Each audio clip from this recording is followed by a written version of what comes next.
दोस्तों, साहित्य हिंदी से संबंधित पिछली 7 क्लासों में हम 450 प्लस महत्वपूर्ण प्रश्नों को पढ़ चुके हैं और आज की इस वीडियो में हम 550 प्लस महत्वपूर्ण प्रश्नों को एक साथ पढ़ेंगे, जिनमें से आपको हर हाल में एग्जाम में प्रश्न मिलेंगे ही मिलेंगे।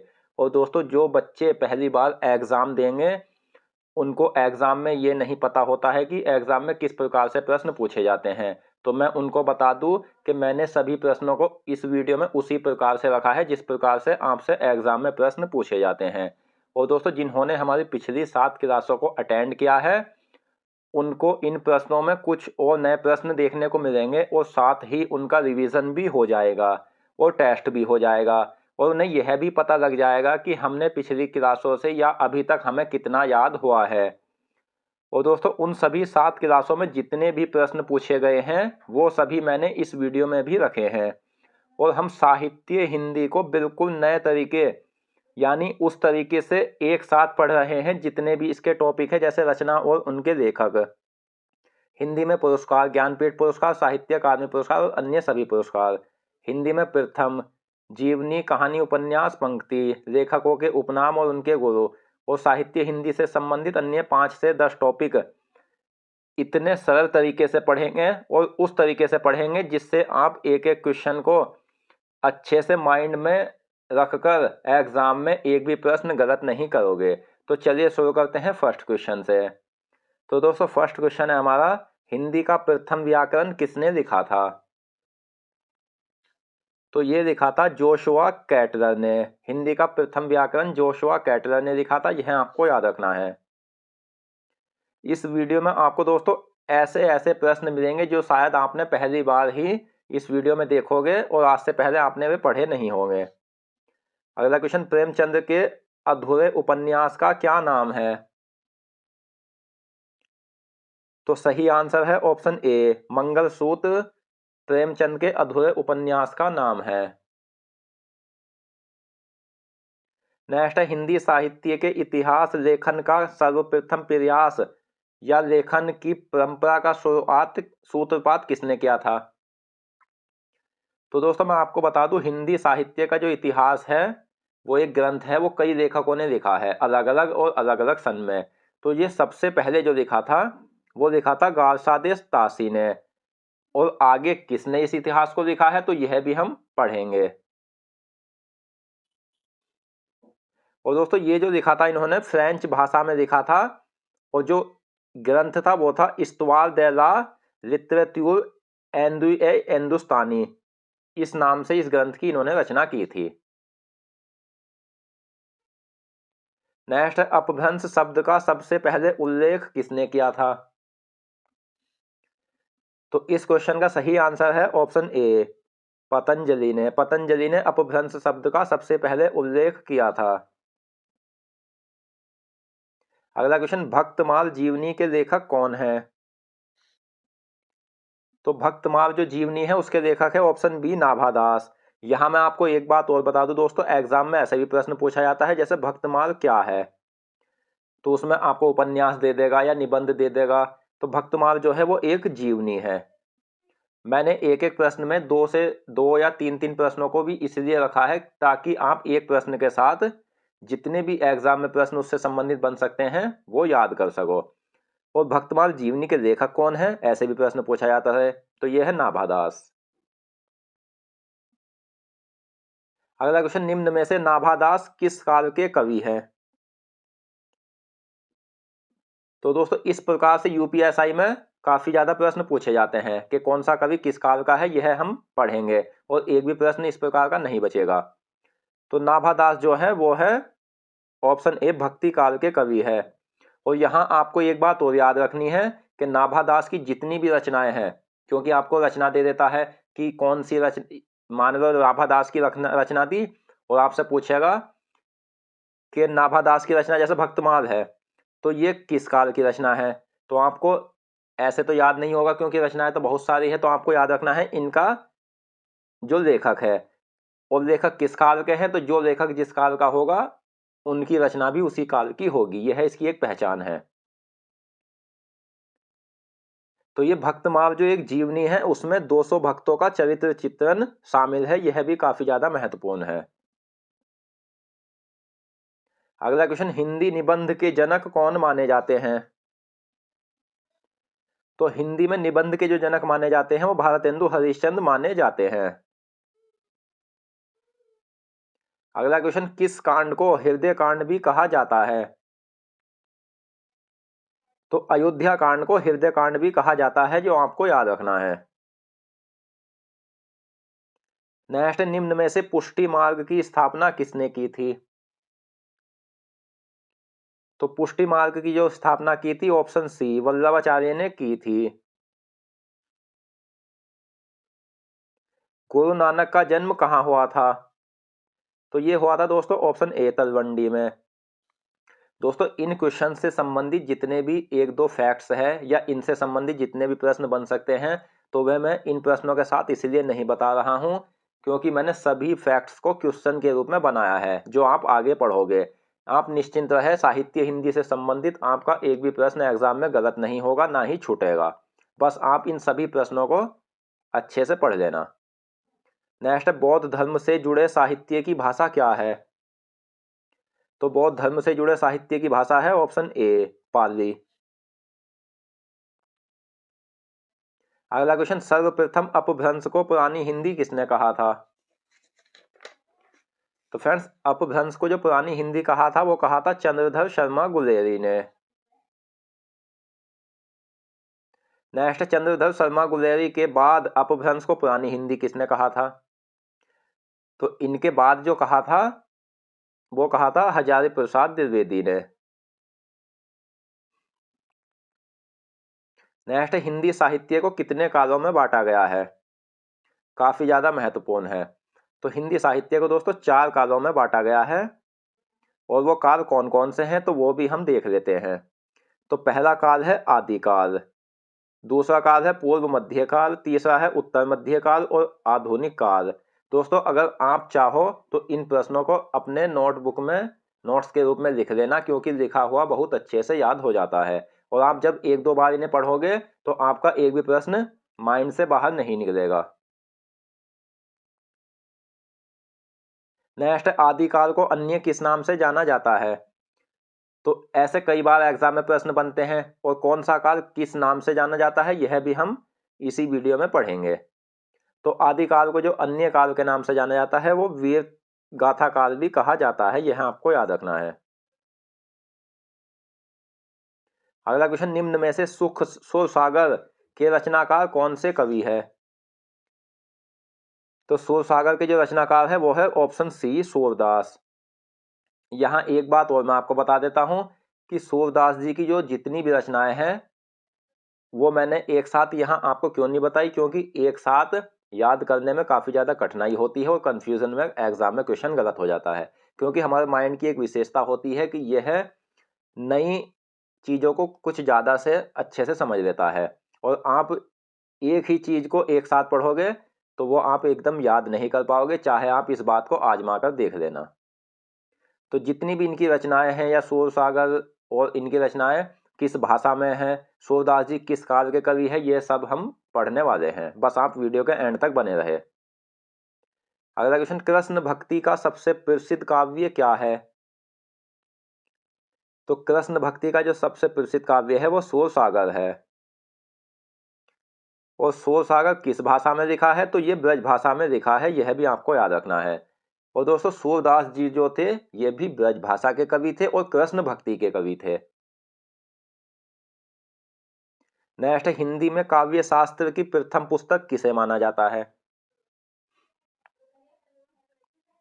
तो हिंदी में काव्य शास्त्र की प्रथम पुस्तक मानी जाती है साहित्य लहरी, जिसके लेखक भी सूरदास जी हैं। नेक्स्ट, निम्न में से साहित्य लहरी के रचनाकार कौन से कवि हैं? सही आंसर है ऑप्शन सी, सूरदास। अगला क्वेश्चन, राम भक्ति काव्य का सबसे प्रसिद्ध काव्य क्या माना जाता है? तो राम भक्ति काव्य का जो सबसे प्रसिद्ध काव्य माना जाता है वो रामचरितमानस माना जाता है, यह आपको याद रखना है। रामचरितमानस से दूसरा क्वेश्चन क्या बनता है, और पहले भी ये पूछा गया है क्योंकि मैंने इस वीडियो में सभी जितने साहित्य हिंदी से संबंधित पिछली एग्जाम में प्रश्न पूछे गए हैं वो भी इस वीडियो में रखे हैं। तो रामचरितमानस के लेखक है option C Tulsidas. Next, Ramcharitmanas किस भाषा में लिखा है? तो फ्रेंड्स ये लिखा है अवधी भाषा में। अगला क्वेश्चन, वीर गाथा काल का समय क्या है? वीर गाथा काल का जो समय है वो रामचंद्र शुक्ल के अनुसार तो 1050 से 1375 है। यहाँ एक बात आपको यह ध्यान रखनी है कि अगर डायरेक्ट एग्जाम में ऐसे प्रश्न पूछा जाए तो आंसर रामचंद्र शुक्ल ना भी देकर तो आंसर आपका 1050 से 1375 होगा, और रामचंद्र शुक्ल के अनुसार पूछा जाए तो तब भी आंसर यही होगा। और दोस्तों अगर एग्जाम में राम स्वरूप चतुर्वेदी के अनुसार पूछा जाए तो तब आंसर आपका 1000 से 1350 ईस्वी होगा। नेक्स्ट, पूर्व मध्य काल को अन्य किस नाम से जाना जाता है? तो पूर्व मध्य काल जो जाना जाता है भक्ति काल के नाम से भी जाना जाता है। अगला क्वेश्चन, खड़ी बोली हिंदी में सर्वप्रथम रचना करने वाले कवि कौन थे? तो अमीर खुसरो खड़ी बोली हिंदी में सर्वप्रथम रचना करने वाले कवि थे। अगला क्वेश्चन है, आदिकाल को आदिकाल किसने कहा था? तो आदिकाल को जो आदिकाल कहा था वो आचार्य हजारी प्रसाद द्विवेदी ने कहा था। नेक्स्ट, पृथ्वीराज रासो के रचयिता कौन है? तो दोस्तों पृथ्वीराज रासो जो है वो एक ग्रंथ है, इसके जो रचयिता है वो चंद्रबरदाई है, यह आपको याद रखना है। और यह भी आपको याद रखना है कि चंद्रबरदाई पृथ्वीराज चौहान के दरबारी कवि थे और पृथ्वीराज रासो ग्रंथ ब्रज भाषा में लिखा गया है। नेक्स्ट, हिंदी का प्रथम महाकाव्य किसे कहा जाता है?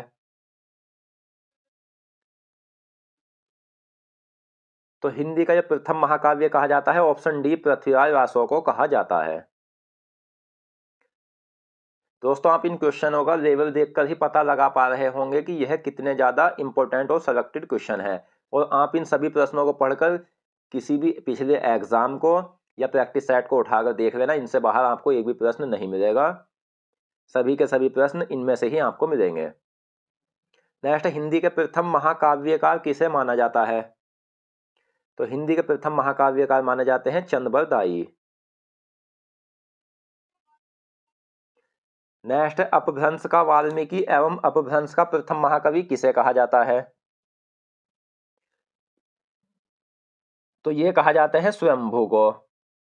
यहां से आपके दो क्वेश्चन बनेंगे, एक तो यही बन जाएगा कि अपभ्रंश का वाल्मीकि कौन कहलाते हैं, और दूसरा बनेगा अपभ्रंश का प्रथम महाकवि। तो ये दोनों प्रश्न मैंने एक साथ रखे हैं। नेक्स्ट, पूर्व मध्यकाल जिसे भक्ति काल भी कहा जाता है का समय क्या है? तो रामचंद्र शुक्ल के अनुसार तो समय है 1375 से 1700 ईस्वी और राम स्वरूप चतुर्वेदी के अनुसार है 1350 से 1650। नेक्स्ट, हिंदी का प्रथम कवि कौन है? तो दोस्तों हिंदी के प्रथम कवि माने जाते हैं वो सरहपा माने जाते हैं। अगर एग्जाम में डायरेक्ट ऐसे क्वेश्चन पूछा जाए तो सरहपा आंसर होगा, लेकिन अगर हिंदी के प्रथम कवि के बारे में एग्जाम में किन्हीं कवि का नाम कवि के अनुसार पूछा जाए, क्योंकि हिंदी के प्रथम कवि के संबंध में विवाद है, और ये विवाद क्या है वो भी हम पढ़ते हैं। तो दोस्तों डॉक्टर राहुल सांकृत्यायन एवं डॉक्टर नागेंद्र ने हिंदी का प्रथम कवि किसे माना है? अगर एग्जाम में इनके अनुसार पूछा जाए तो आंसर होगा सरहपा। और हिंदी का प्रथम कवि होने का श्रेय किसे प्राप्त है? यह भी सरहपा को प्राप्त है, और इस सरहपा जो थे वो आदिकाल के कवि थे, यह भी आपको याद रखना है। और अगर एग्जाम में डॉक्टर रामकुमार वर्मा के अनुसार हिंदी का प्रथम कवि पूछा जाए तो आंसर होगा स्वयंभू। नेक्स्ट, उत्तर मध्य काल को अन्य किस नाम से जाना जाता है? तो ये रीतिकाल के नाम से जाना जाता है। अगला क्वेश्चन, आदिकाल को वीरगाथा काल किसने कहा है? तो आदिकाल को वीरगाथा काल भी कहा जाता है, ये कहा था इन्होंने रामचंद्र शुक्ल ने। अगला क्वेश्चन, साहित्य अकादमी पुरस्कार की स्थापना कब हुई थी? तो ये क्वेश्चन काफ़ी ज़्यादा महत्वपूर्ण है। इसकी जो स्थापना हुई थी वो हुई थी 1955 में। और दोस्तों साहित्य अकादमी पुरस्कार किन किन कवियों को मिला है या पहली बार किसे मिला था, यह भी हम सब इसी वीडियो में पढ़ेंगे और कुछ हम आगे भी पढ़ेंगे। बस आप वीडियो के एंड तक बने रहे। नेक्स्ट, आधुनिक युग की मीरा किसे कहा जाता है? तो आधुनिक युग की जो मीरा कहा जाता है वो महादेवी वर्मा को कहा जाता है। अगला क्वेश्चन, प्रकृति का सुकुमार कवि किसे कहा जाता है? तो प्रकृति का सुकुमार कवि सुमित्रानंदन पंत को कहा जाता है। एग्जाम में क्वेश्चन ऐसे भी घुमाकर पूछा जा सकता है कि जैसे प्रकृति का सुकुमार कवि किसका उपनाम है। तो दोस्तों जितने भी कवियों के उपनाम हैं, कम से कम इससे संबंधित 100 महत्वपूर्ण प्रश्न हैं। यह हम इन प्रश्नों में भी पढ़ेंगे और इससे आगे हम क्लास 8 पढ़ेंगे, जो साहित्य हिंदी को हम और आगे बढ़ाएंगे।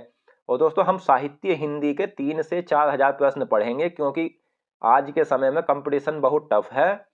और अगर आप जी तोड़ मेहनत कर कर 3 से 4 हज़ार प्रश्नों को पढ़ लेते हो तो आप साहित्य हिंदी के किसी भी प्रश्न को गलत नहीं कर पाओगे और कोई भी एग्जाम दे देना, छोटे से लेकर बड़े तक, आपका साहित्य हिंदी बिल्कुल कंप्लीट हो जाएगा। क्योंकि साहित्य हिंदी के सभी टॉपिक, जितने भी टॉपिक है वो हम सब एक साथ पढ़ रहे हैं।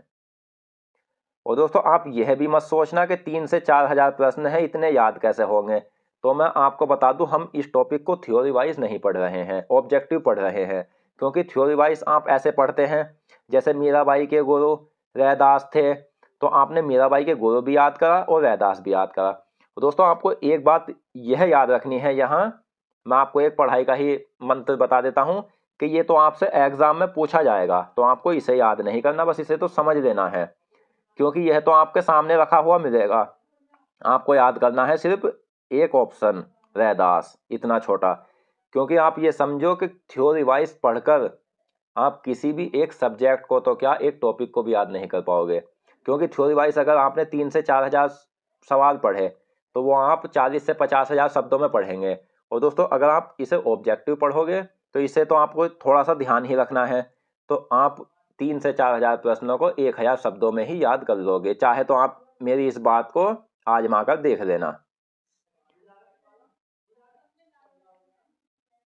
नेक्स्ट, साहित्य अकादमी पुरस्कार कितनी भाषाओं में दिया जाता है? तो साहित्य अकादमी पुरस्कार जो दिया जाता है वो कुल मिलाकर दोस्तों दिया जाता है 24 भाषाओं में। और पहले जो दिया जाता था ये 22 भाषाओं में दिया जाता था, जो संविधान की 8वीं अनुसूची में है। अब ये अंग्रेजी और राजस्थानी, इन दोनों भाषाओं को मिलाकर कुल 24 भाषाओं में दिया जाता है। और दोस्तों साहित्य अकादमी पुरस्कार को हम एक साथ भी पढ़ लेते, लेकिन मैं एक साथ आपको इसलिए नहीं पढ़ा रहा हूँ, यह भी काफ़ी लंबा टॉपिक है साहित्य अकादमी पुरस्कार, और आप इन रचनाओं को एक साथ याद नहीं कर पाओगे।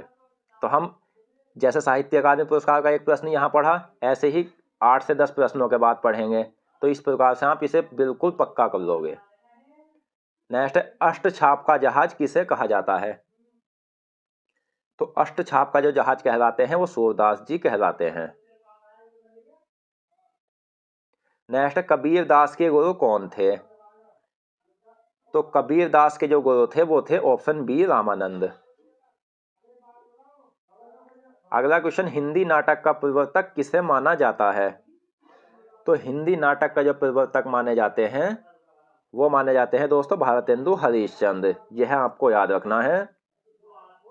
नेक्स्ट, ठेले पर हिमालय जो कि एक निबंध है, ऐसा एग्जाम में पूछा जाता था कि ठेले पर हिमालय क्या है।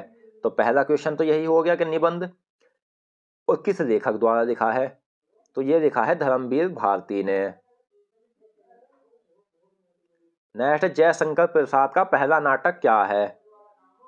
तो जयशंकर प्रसाद का जो पहला नाटक है दोस्तों वो है सज्जन। नेक्स्ट, जयशंकर प्रसाद का पहला ऐतिहासिक नाटक क्या है? तो जयशंकर प्रसाद का पहला ऐतिहासिक नाटक, यह पॉइंट आपको याद रखना है कि यह ऐतिहासिक है, तो ऐतिहासिक नाटक है ऑप्शन सी राज्यश्री। यहां से ऐसे भी क्वेश्चन बनेगा जैसे राज्यश्री किस लेखक का उपन्यास है? तो जयशंकर प्रसाद का। या राज्यश्री किस लेखक का पहला ऐतिहासिक नाटक है? दोस्तों उपन्यास मतलब राज्यश्री किस लेखक का नाटक है, या राज्यश्री किस लेखक का पहला ऐतिहासिक नाटक है? तो आंसर जयशंकर प्रसाद होगा। तो आपको सभी प्रकार से इन प्रश्नों को याद कर लेना है।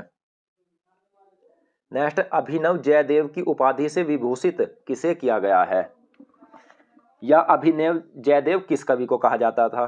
तो ये कहा जाता था ऑप्शन डी विद्यापति को।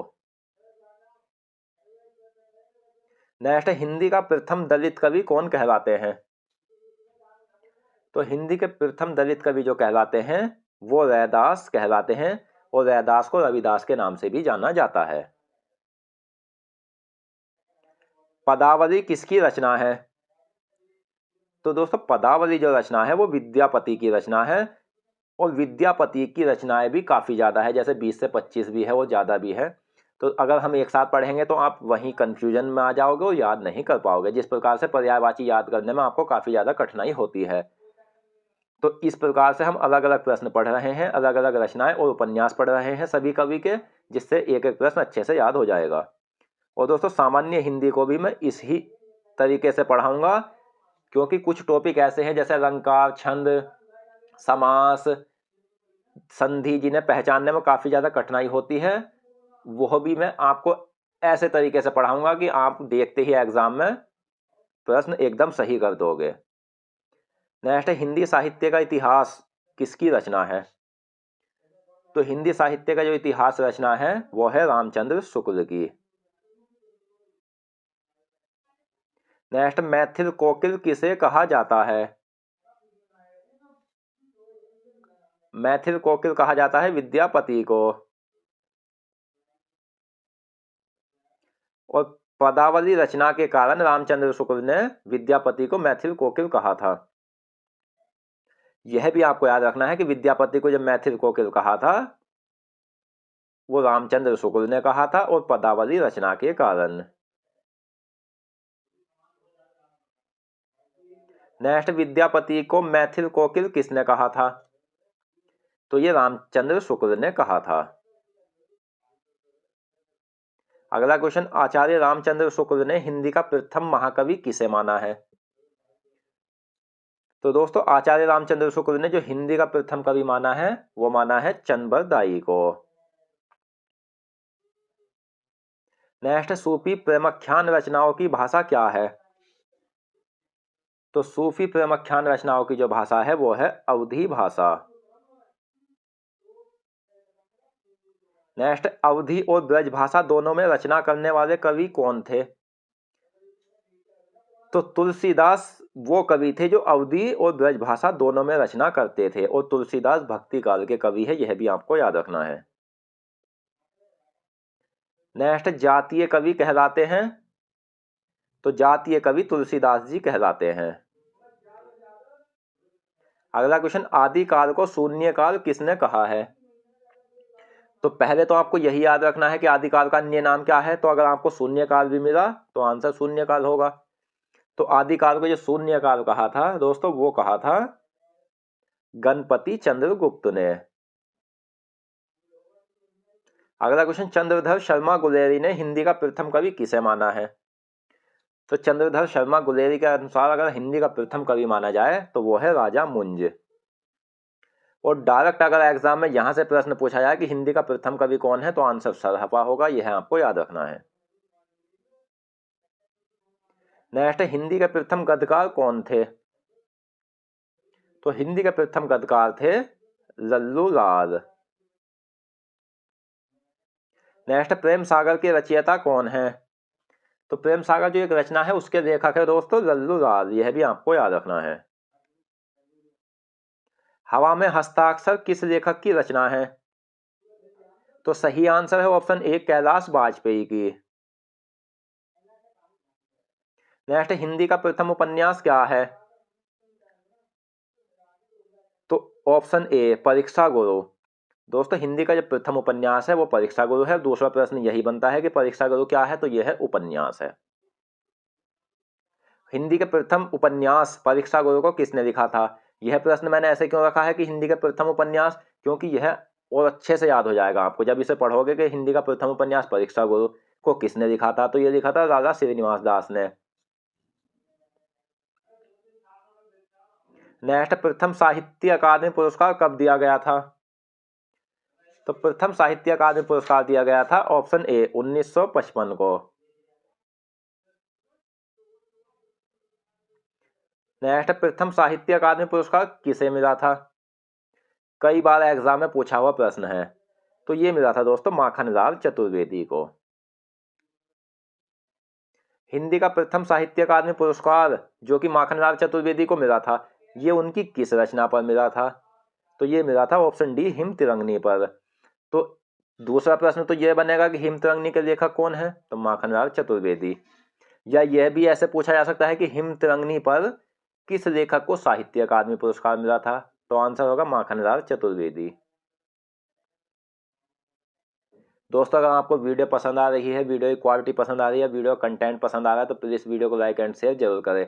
और आपको हमारा पढ़ाने का तरीका पसंद आ रहा है तो प्लीज़ कमेंट बॉक्स में बताएं। और दोस्तों साथ ही कमेंट बॉक्स में यह भी बताएं कि आप कहाँ से हो, ताकि हमें पता लगे कि हमारी वीडियो को देखने वाले हमारे स्टूडेंट कहाँ के हैं। तूतीय हिंद किसे कहा जाता था? तो तूतीय हिंद जो कहा जाता है वो कहा जाता है अमीर खुसरो को। अगला क्वेश्चन, आधुनिक एकांकी का जनक या और दूसरा प्रश्न हिंदी एकांकी सम्राट। दो प्रश्न है दोस्तों, ये आधुनिक एकांकी का जनक और हिंदी एकांकी सम्राट किसे कहा जाता है?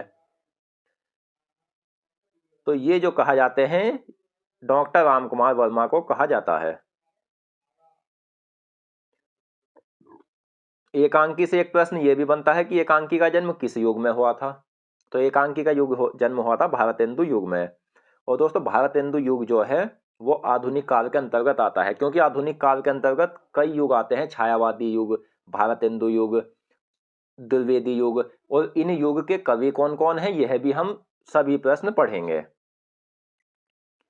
बस आप वीडियो के एंड तक बने रहे, आपका एग्जाम में एक भी प्रश्न गलत नहीं होगा, क्योंकि मैं जिस टॉपिक को ही पढ़ाता हूँ साहित्य की उससे ज़्यादा से ज़्यादा प्रश्नों में इसीलिए पढ़ाता हूँ कि एग्जाम में जाकर दोस्त ये ना सोचे कोई कि ये प्रश्न आया कहाँ से है, आपका सभी प्रश्न सही हो। और यह बात आप नोट कर लेना, अगर आप मेरे द्वारा साहित्य हिंदी को पूरी पढ़ लेते हो तो फुल गारंटी के साथ आपका एग्जाम में एक भी प्रश्न गलत नहीं होगा, चाहे आप छोटे से लेकर बड़े एग्जाम तक कोई भी दे देना।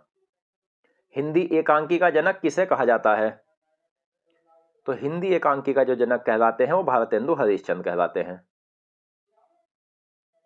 नेक्स्ट है, सूरदास के गुरु कौन थे? तो फ्रेंड्स सूरदास के जो गुरु थे वो वल्लभाचार्य थे। नेक्स्ट है, हिंदी की प्रथम मानक जीवनी ग्रंथ किसे माना जाता है? तो मानक जीवनी ग्रंथ जो माना गया है वो माना गया है कलम का सिपाही को। और हिंदी का प्रथम नाटक क्या है? पहले भी एग्जाम में पूछा गया है, तो ये नहुस है। नहुस जो लिखा गया है वो ब्रज भाषा में लिखा गया है। नेक्स्ट, नहुस के रचयिता कौन है? तो नहुस के रचयिता है गोपाल चंद्र गिरिधर दास, जो भारतेंदु हरिश्चंद्र के पिता थे। अशोक के फूल किसका निबंध है? तो दोस्तों अशोक के फूल जो है वो एक निबंध है, ये हजारी प्रसाद द्विवेदी का निबंध है। नेक्स्ट है, हिंदी का प्रथम समाचार पत्र 1826 को कोलकाता से प्रकाशित हुआ था, जिसके संपादक जुगल किशोर थे। और दोस्तों हिंदी का जो प्रथम समाचार पत्र था वो उदंड मारदंड था, यह भी आपको याद रखना है। अगला क्वेश्चन, निम्नलिखित में से कामायनी के रचनाकार कौन है? तो कामायनी के जो रचनाकार है वो जयशंकर प्रसाद है। हिंदी में दोहा चौपाई का सर्वप्रथम प्रयोग किसने किया था? तो हिंदी में दोहा चौपाई का जो सर्वप्रथम प्रयोग किया था वो सरहफा ने किया था। और सरहफा जो है वो हिंदी के प्रथम कवि है, यह हम पीछे भी पढ़ चुके हैं। हिंदी के प्रथम एकांकी क्या है? तो हिंदी का जो प्रथम एकांकी है वो एक घूंट है। और दोस्तों हिंदी की प्रथम एकांकी एकांकी एक घूंट के रचनाकार कौन है? तो एग्जाम में ज्यादातर प्रश्न तो यही बनते हैं कि एक घूंट के रचनाकार कौन है, ऐसे बनेगा ये तो, या ऐसे भी बनेगा कि हिंदी की प्रथम एकांकी क्या है। तो एक घूंट के रचनाकार है जयशंकर प्रसाद। अगला क्वेश्चन, संस्कृति के 4 अध्याय जो कि एक निबंध है पर साहित्य अकादमी पुरस्कार किसे मिला था? तो ये मिला था रामधारी सिंह दिनकर को। और संस्कृति के 4 अध्याय पर रामधारी सिंह दिनकर को साहित्य अकादमी पुरस्कार मिला कब था? तो फ्रेंड्स ये मिला था 1959 में। प्रथम विश्व हिंदी सम्मेलन कब हुआ था?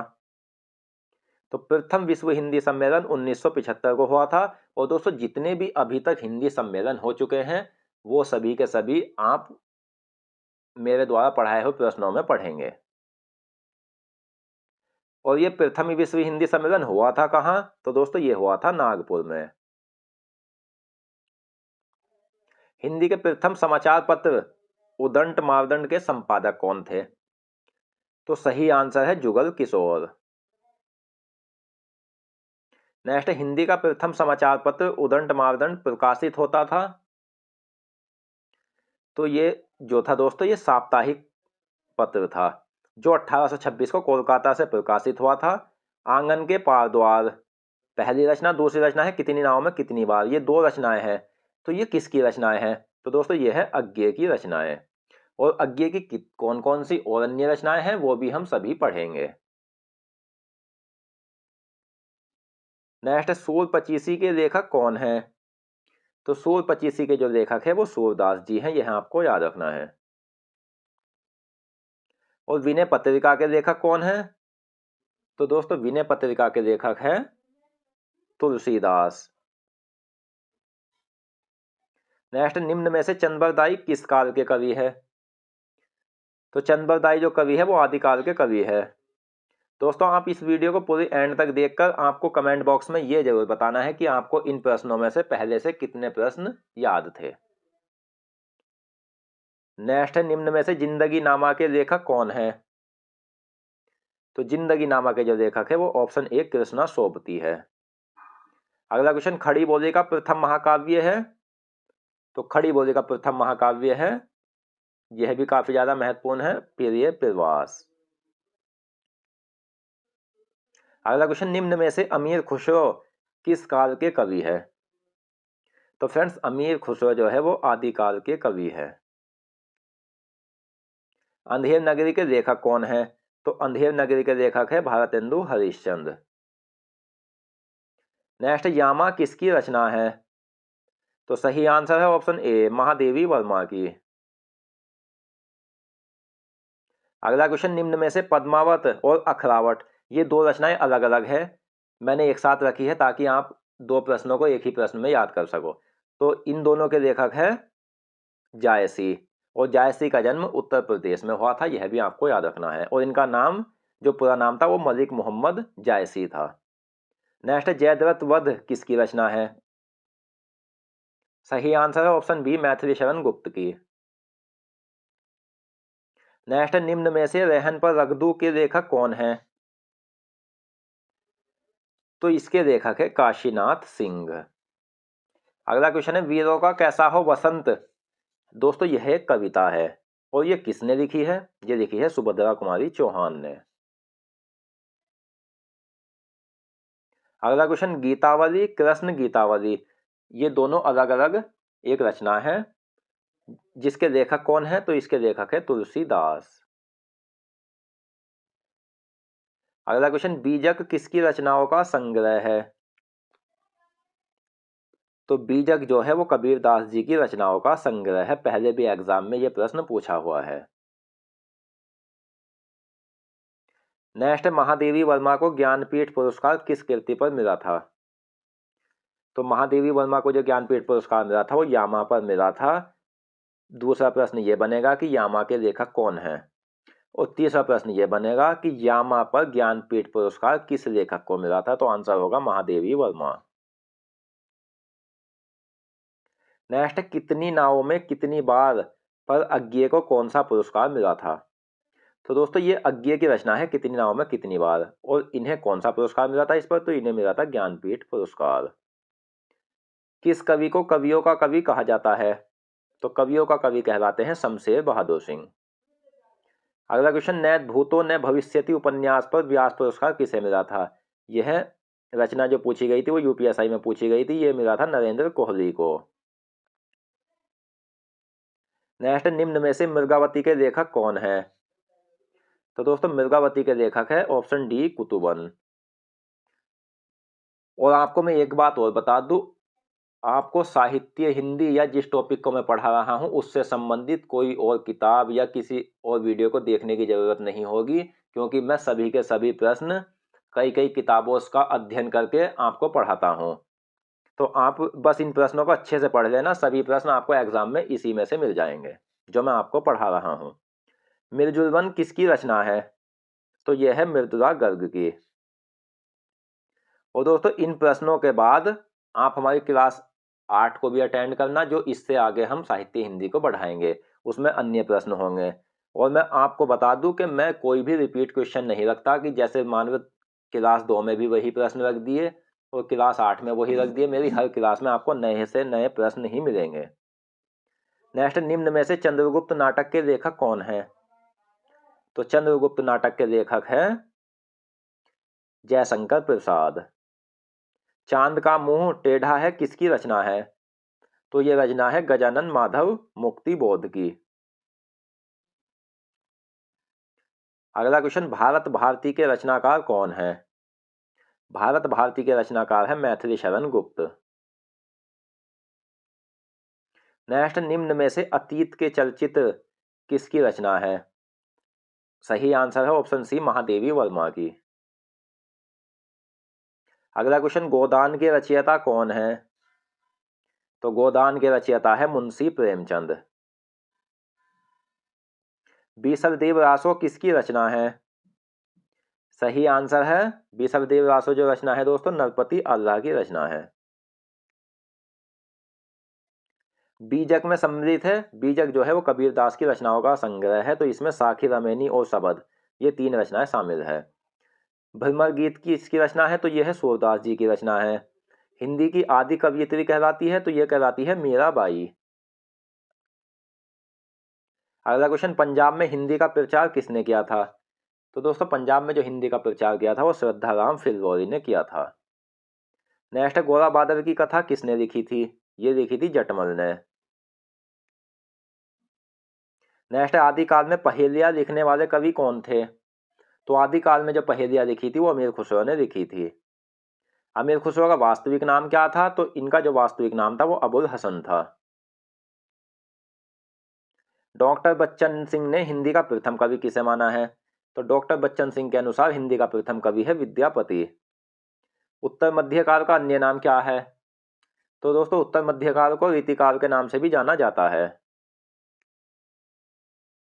अगला क्वेश्चन, निम्न में से रानी केतकी की कहानी के लेखक कौन है? सही आंसर है ऑप्शन डी इंशाल्लाह खां। उत्तर मध्यकाल को रीतिकाल किसने कहा था? यह भी काफी ज्यादा इंपॉर्टेंट है, तो यह कहा था रामचंद्र शुक्ल ने। हिंदी का प्रथम सूफी कवि कौन माना जाता है? तो हिंदी का प्रथम सूफी कवि माने जाते हैं ऑप्शन ए मुल्ला दाऊद। और यह इंपॉर्टेंट क्वेश्चन है कि ठेठ अवधि में रचना किसने की थी? तो यह की थी मुल्ला दाऊद ने। अगला क्वेश्चन, निम्न में से मीमांसा दर्शन से संबंधित है? तो मीमांसा दर्शन से संबंधित है जैमिनी। और एक बात आपको यह भी याद रखनी है इस जगह कि जितने भी अधिकतर दर्शन है वो दोस्तों भक्ति काल से संबंधित है। नेक्स्ट, निम्न में से विरोधाभास का बादशाह कहलाता है? तो विरोधाभास का जो बादशाह कहलाता है वो कहलाता है घनानंद।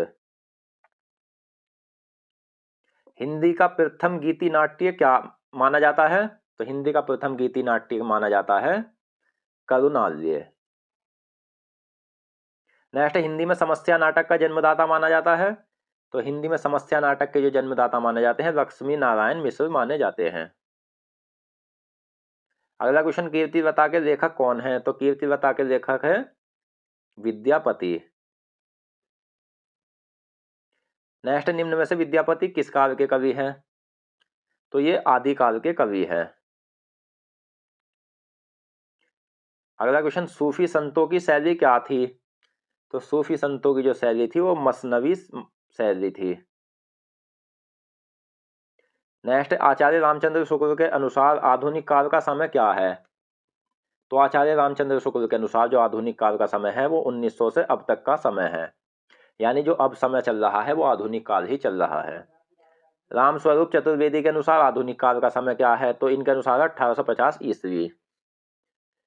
अगला क्वेश्चन, हिंदी साहित्य इतिहास का सर्वप्रथम लिखा ग्रंथ कौन सा है, तो यह है इस्तवार दे ला लिटरेचर हिंदुस्तानी, जो 1839 में गारसा दे तासी ने फ्रेंच भाषा में लिखा था। अगला क्वेश्चन, आदिकाल को वीरकाल भी कहा जाता है, ये आदिकाल को वीरकाल किसने कहा था, तो आदिकाल को वीरकाल कहा था दोस्तों विश्वनाथ प्रसाद मिश्र ने। नेक्स्ट है, डॉक्टर हजारी प्रसाद द्विवेदी ने हिंदी का प्रथम कवि किसे माना है, तो डॉक्टर हजारी प्रसाद द्विवेदी के अनुसार हिंदी का प्रथम कवि है अब्दुल रहमान।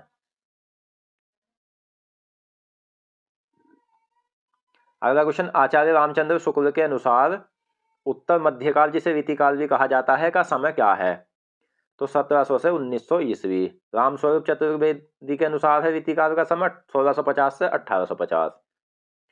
आदिकाल को सिद्ध सामंत काल भी कहा जाता है, पहला प्रश्न, और आदिकाल को सिद्ध सामंत काल किसने कहा था, ये दूसरा प्रश्न बनेगा, तो ये कहा था राहुल सांकृत्यायन ने। अगला क्वेश्चन, निम्न में से दोहा कोश के लेखक कौन है, तो दोहा कोश के लेखक हैं सरहपा, जिन्हें सरोज ब्रज भी कहा जाता है। नेक्स्ट, खड़ी बोली का प्रथम महाकाव्य है प्रिय प्रवास।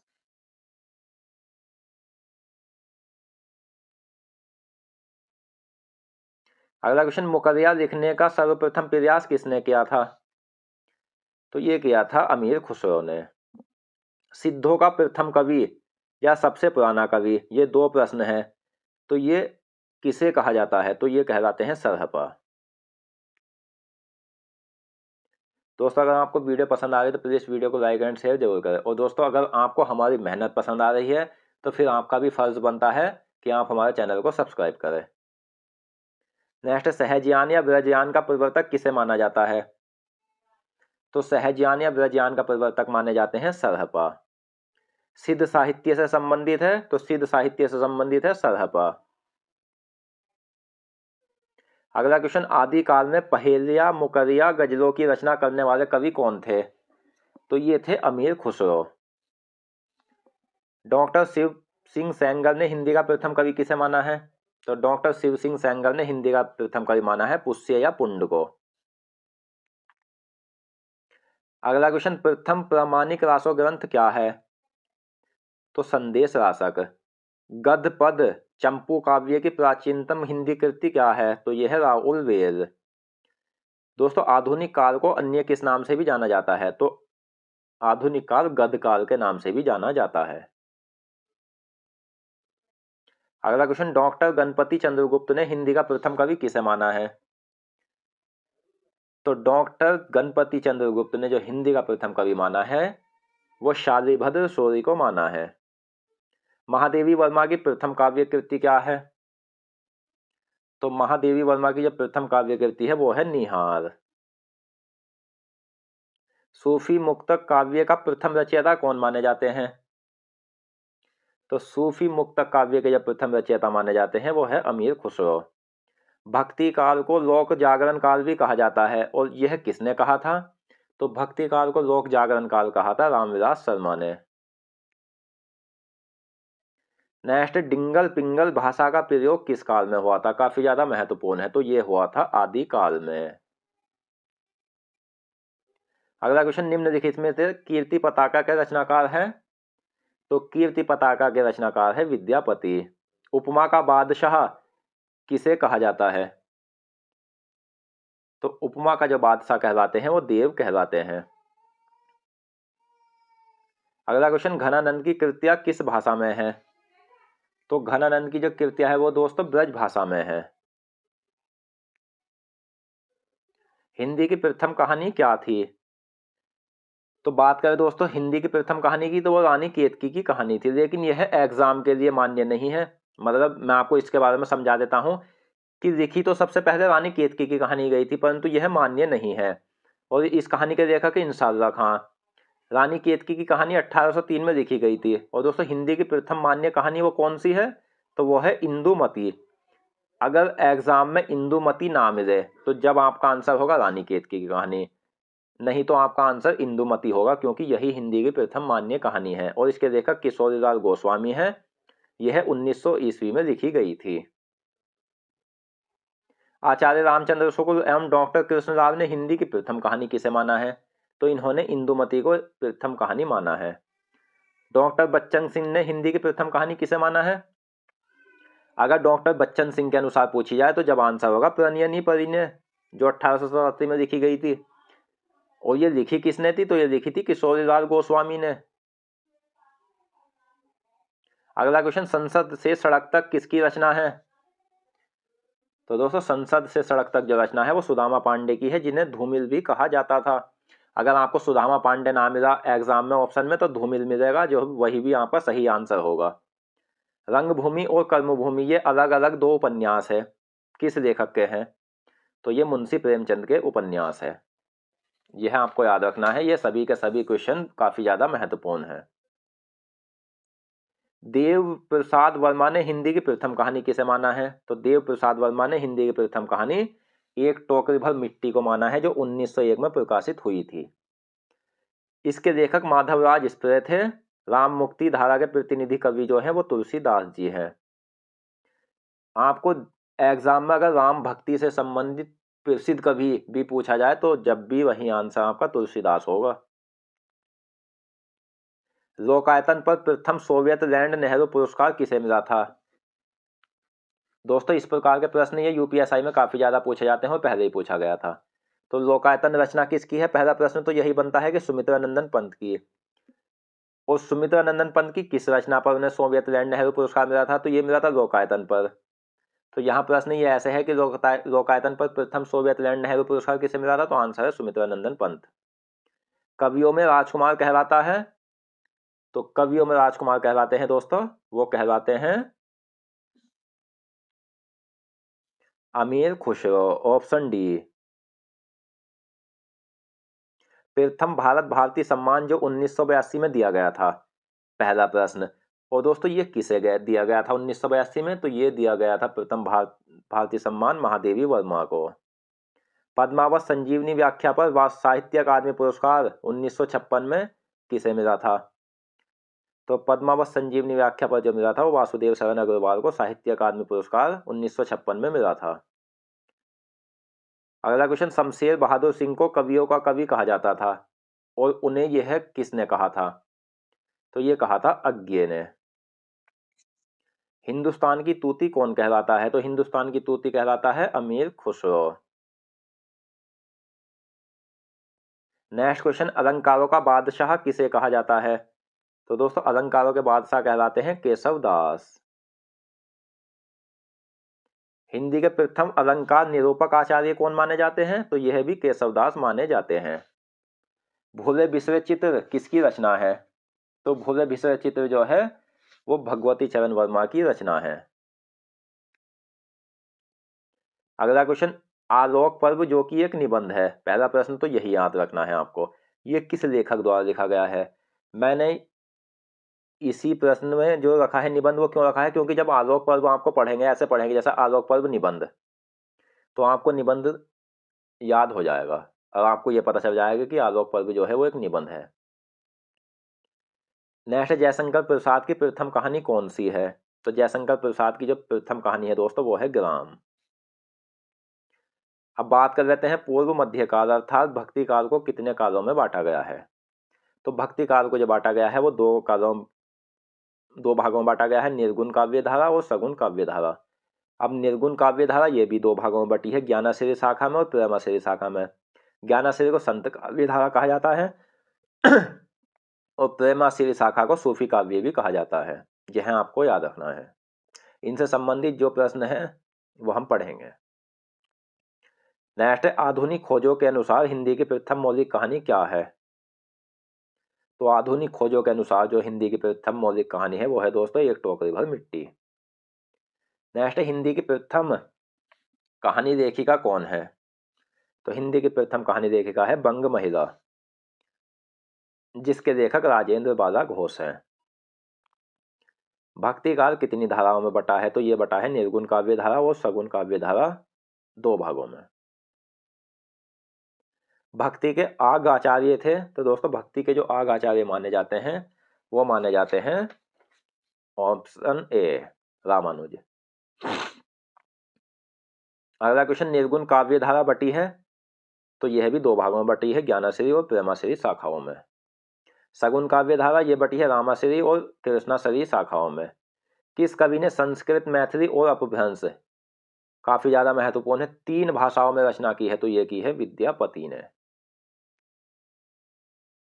वाल्मीकि रामायण का हिंदी भाषा में अनुवाद किसने किया है? तो वाल्मीकि रामायण का हिंदी भाषा में जो अनुवाद किया है वो क्या है? विष्णुदास ने। विद्यापति के 14 ग्रंथ, यानी विद्यापति ने कुल 14 ग्रंथ लिखे हैं, जिनमें से कौन सी रचना ऐसी है जो अभी तक प्रकाशित नहीं हुई? तो दोस्तों वो कीर्ति पताका ऐसी रचना है जो अभी तक विद्यापति की प्रकाशित नहीं हुई है। अगला क्वेश्चन, विष्णुदास ने वाल्मीकि रामायण का जो हिंदी में अनुवाद किया है वो किस नाम से किया है? तो वो क्या है? भाषा वाल्मीकि रामायण के नाम से। अगला क्वेश्चन, 84 वैष्णवों की वार्ता का संबंध किस संप्रदाय से है? तो यह है वल्लभ संप्रदाय से। भक्ति काल को पूर्व मध्यकाल किसने कहा है? तो यह कहा है डॉक्टर नागेंद्र ने। नेक्स्ट, आचार्य रामचंद्र शुक्ल ने किस कवि पर स्वतंत्र रूप से आलोचना नहीं लिखी? तो कबीरदास ऐसे गुरु थे जिन्होंने रामचंद्र शुक्ल ने जिन पर स्वतंत्र रूप से आलोचना नहीं लिखी है। अगला क्वेश्चन, निम्न में से कबीरदास किस काल के कवि हैं? तो दोस्तों कबीरदास जो है वो भक्ति काल के कवि है और ये निर्गुण काव्य धारा के अंतर्गत आने वाले कवि है। और भक्ति काल की, मान लो अगर कबीरदास की कोई भी रचना पूछी जाए और ये पूछा जाए कबीरदास की रचना देकर कि ये किस काल की रचना है, तो ये भक्ति काल की होगी, क्योंकि कबीर की जितनी भी रचनाएं हैं वो भक्ति काल की हैं। कबीर खुद कबीर भक्ति काल के कवि हैं। नेक्स्ट है, भक्ति शब्द की उत्पत्ति किस धातु से हुई? तो ये हुई है भज धातु से। भक्ति शब्द का सर्वप्रथम उल्लेख कहाँ मिलता है? तो ये मिलता है श्वेता श्वेतर उपनिषद में। भक्ति सूत्र के आदि प्रणेता कौन माने जाते हैं? तो भक्ति सूत्र के आदि प्रणेता नारद मुनि माने जाते हैं। अगला क्वेश्चन, हिंदी साहित्य में भक्ति आंदोलन का प्रारंभ कहाँ से हुआ? तो हिंदी साहित्य में जो भक्ति आंदोलन का प्रारंभ हुआ था वो दक्षिण भारत के आलवार भक्तों की परंपरा से हुआ था। दक्षिण भारत के अल्वार भक्तों की संख्या कितनी थी? तो इनकी संख्या थी 12। 12 अल्वार भक्तों में प्रथम भक्त कौन माने जाते हैं? तो नम्मलवार या सटकोप प्रथम भक्त माने जाते हैं। और इनमें प्रमुख महिला भक्त कौन थी? तो आंडाल थी, जिसे दक्षिण भारत की मीरा भी कहा जाता है। अगला क्वेश्चन, हेतुत्प्रेक्षा जिसे उत्प्रेक्षा भी कहा जाता है, दोस्तों ये अलंकार होता है, तो इसका बादशाह कहलाता है? तो ये कहलाते हैं जायसी। रामायण के रचयिता कौन है? तो रामायण के रचयिता है महर्षि वाल्मीकि। और दोस्तों रामायण जो लिखा है वो 11वीं शताब्दी में लिखा गया है, यह भी आपको याद रखना है। रामायण किस भाषा में लिखा हुआ ग्रंथ है? तो ये संस्कृत भाषा में लिखा हुआ ग्रंथ है। नेक्स्ट, हिंदी साहित्य का स्वर्ण युग किस काल को कहा जाता है? तो हिंदी साहित्य का जो स्वर्ण युग कहलाता है वो भक्ति काल कहलाता है। और भक्ति काल को हिंदी साहित्य का स्वर्ण युग किसने कहा था? तो ये कहा था गिरियर्सन ने। भक्ति काल की किस शाखा के अंतर्गत ईश्वर के निराकार रूप की उपासना की गई है? तो निर्गुण शाखा में। जाति प्रथा का विरोध एवं हिंदू मुस्लिम एकता पर विशेष बल दिया गया है, तो दोस्तों ये दिया गया है भक्ति काल की निर्गुण शाखा में। शमशेर बहादुर सिंह को कवियों का कवि किसने कहा था? तो शमशेर बहादुर सिंह को जो कवियों का कवि कहा था वो कहा था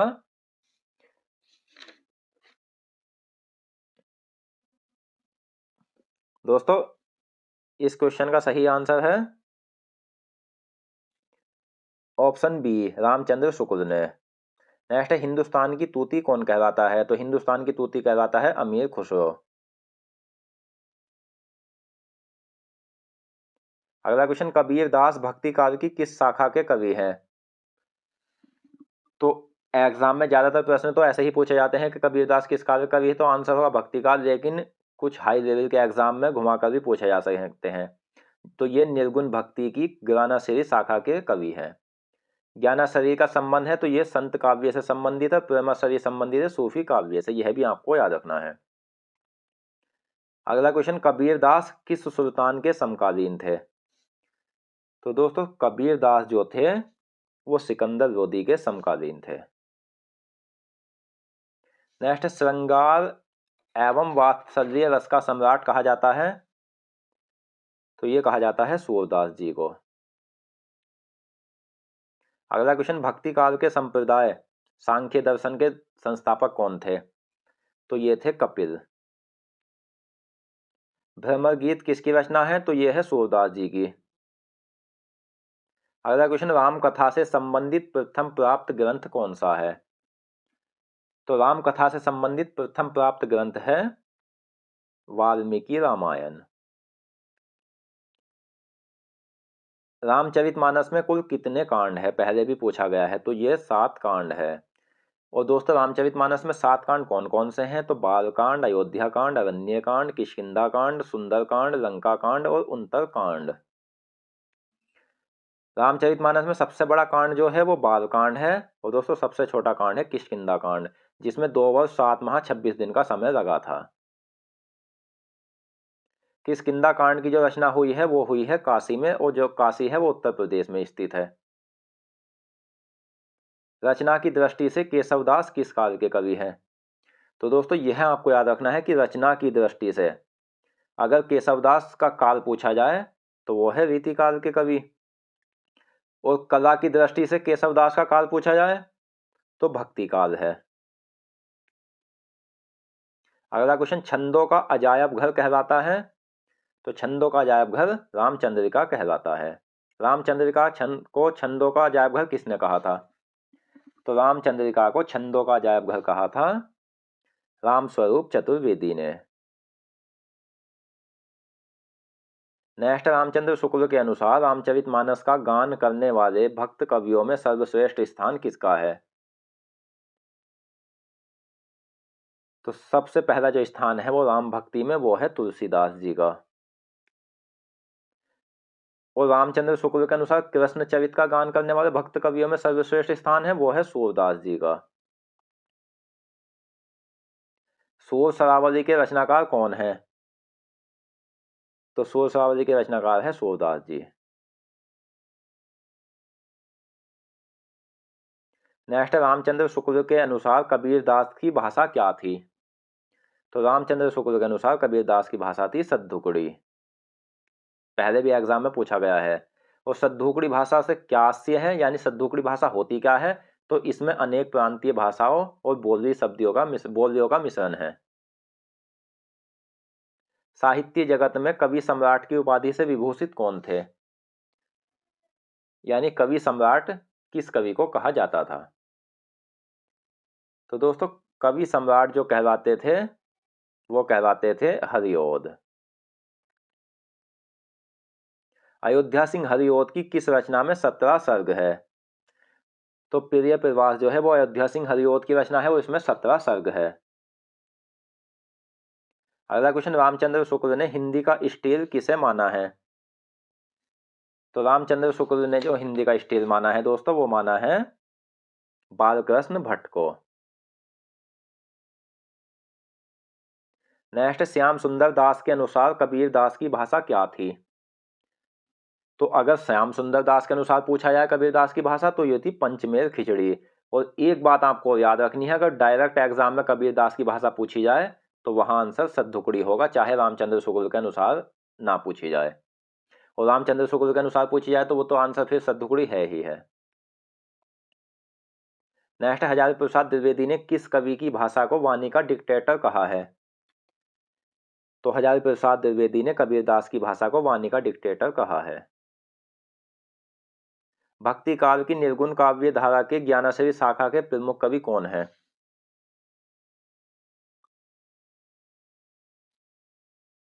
तो दोस्तों ये है ऑप्शन ए कबीरदास। निम्न में से कबीर किस भाषा का शब्द है? तो कबीर जो है वो अरबी भाषा का शब्द है, यह आपको याद रखना है।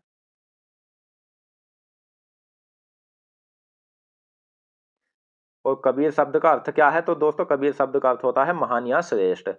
कबीर की बानियों का प्राचीनतम नमूना किस ग्रंथ में मिलता है?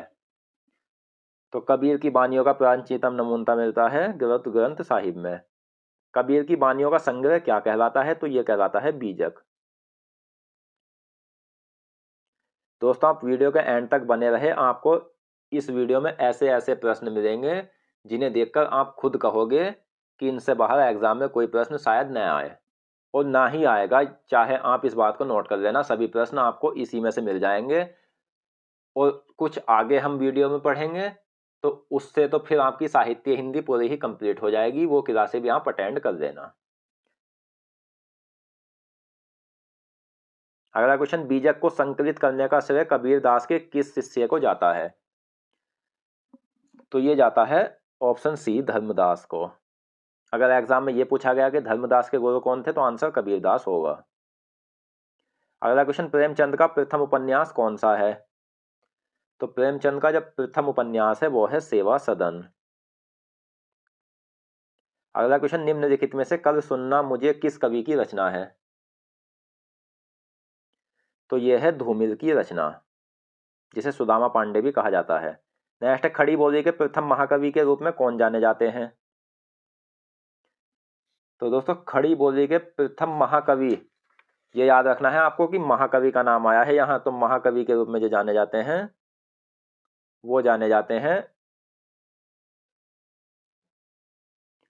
Option D Ayodhya Singh Hariaudh. अगला क्वेश्चन, अमृत और विष किस लेखक द्वारा लिखित उपन्यास है? तो आपको याद रखना है कि अमृत और विष जो है वो एक उपन्यास है, और इसके लेखक कौन है? तो यह है ऑप्शन बी अमृतलाल नागर है। और नेक्स्ट है, अमृत और विष उपन्यास पर अमृतलाल नागर को कौन सा पुरस्कार मिला था? तो ये मिला था साहित्य अकादमी पुरस्कार। और दोस्तों अमृतलाल नागर को किस रचना पर 1967 में साहित्य अकादमी पुरस्कार मिला था? यह प्रश्न ऐसे भी पूछा जा सकता है, और इसमें आपको ये दो प्रश्न याद हो जाएंगे। जैसे अमृतलाल नागर को 1967 में साहित्य अकादमी पुरस्कार मिला था, और 1967 में अमृतलाल नागर को कौन सा पुरस्कार मिला था? तो साहित्य अकादमी पुरस्कार मिला था। और किस रचना पर मिला था? तो अमृत और विष पर। नेक्स्ट है, पुष्टि मार्ग का जहाज किस कवि को कहा जाता है? तो पुष्टि मार्ग का जो जहाज कहलाते हैं वो सूरदास जी कहलाते हैं। नेक्स्ट है, निम्नलिखित में से उपन्यास का सम्राट किस कवि को कहा जाता है? तो उपन्यास सम्राट जो कहा जाता है वो धनपत राय को कहा जाता है। और धनपत राय को उपन्यास का सम्राट किसने कहा था? यह भी काफी ज्यादा महत्वपूर्ण है, यह कहा था ऑप्शन ए शरत चंद्र ने। नेक्स्ट है, निम्नलिखित में से किस कवि को महेश दास के नाम से भी जाना जाता था? तो दोस्तों महेश दास के नाम से जाने जाते थे ऑप्शन बी बीरबल। अमीर खुसरो के गुरु कौन थे? तो अमीर खुसरो के गुरु थे ऑप्शन ए निजामुद्दीन औलिया। भारतीय साहित्य के लिए दिया जाने वाला सर्वोच्च पुरस्कार कौन सा है? तो भारतीय साहित्य के लिए जो दिया जाने वाला सर्वोच्च पुरस्कार है दोस्तों वो है ज्ञानपीठ पुरस्कार। और ज्ञानपीठ पुरस्कार जो दिया जाता है वो भारतीय ज्ञानपीठ न्यास द्वारा दिया जाता है। ज्ञानपीठ पुरस्कार की स्थापना किसने की थी? तो ज्ञानपीठ पुरस्कार की जो स्थापना की थी वो शांति प्रसाद जैन ने की थी। अगला क्वेश्चन, पृथ्वीराज वासो ग्रंथ किस भाषा में लिखा हुआ है? तो ये ग्रंथ जो लिखा हुआ है ब्रज भाषा में लिखा हुआ है। नेक्स्ट है, हिंदी में प्रथम जीवनी कौन सी है? तो हिंदी में प्रथम जीवनी की बात करें तो वो है भक्तमाल, जो नाभा दास ने लिखी है।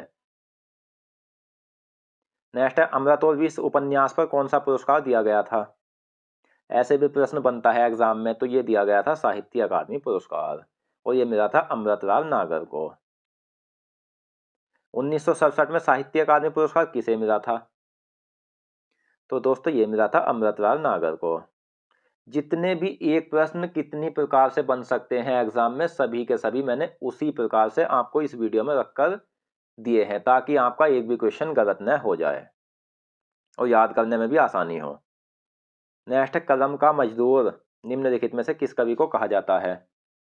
तो कलम का मजदूर कहलाते थे धनपत राय। अगला क्वेश्चन, गबन उपन्यास, गबन एक उपन्यास है, यह किस लेखक द्वारा लिखा गया है? तो ये लिखा गया है मुंशी प्रेमचंद द्वारा, और मुंशी प्रेमचंद का जन्म उत्तर प्रदेश राज्य में हुआ था। नेक्स्ट, पदावली किस लेखक की रचना है? तो पदावली रचना है विद्यापति की।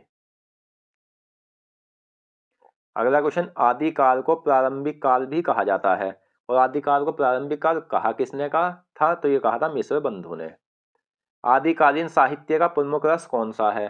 तो आदिकालीन साहित्य का दोस्तों प्रमुख रस है वीर रस। उस आदिकाल में साथ साथ श्रृंगार रस का भी वर्णन मिलता है, यह भी आपको याद रखना है, पर महत्वपूर्ण रस तो वीर रस ही है। नेक्स्ट, दादू की बानियों का संग्रह अंगवधू शीर्षक के नाम से किसने किया है? तो ये किया है ऑप्शन बी, रज्जब ने। नेक्स्ट, प्रेमाश्री शाखा जो सूफी काव्य भी कहा जाती है के प्रमुख कवि कौन थे? तो इसके प्रमुख कवि थे सूफी काव्य के जायसी। पद्मावत को समासोक्ति किसने कहा है? तो पद्मावत को समासोक्ति कहा है आचार्य रामचंद्र शुक्ल ने। भक्ति काल के कौन से कवि अवधी और ब्रज भाषा के कवि है? काफी ज्यादा महत्वपूर्ण है, पहले ही पूछा गया है, क्योंकि ये अब भक्ति काल के दो भाषा के कवि है। अधिकतर भक्ति काल के भाषा कवियों की जो भाषा है वो ब्रज भाषा है। तो तुलसीदास जी ऐसे कवि है जो दो भाषाओं के कवि है ब्रज भक्ति काल के। नेक्स्ट, ईश्वर के मूर्ति रूप की उपासना भक्ति काल की किस शाखा में की गई थी? तो सगुन काव्य धारा में ईश्वर की मूर्ति रूप की उपासना की गई थी। रामाश्रय शाखा के किस कवि यानी रामाश्रय शाखा के कवि किसे अपना आराध्य मानकर रचना करते थे? तो ये श्री राम को मानकर रचना करते थे। तुलसीदास जी किस काल के कवि हैं?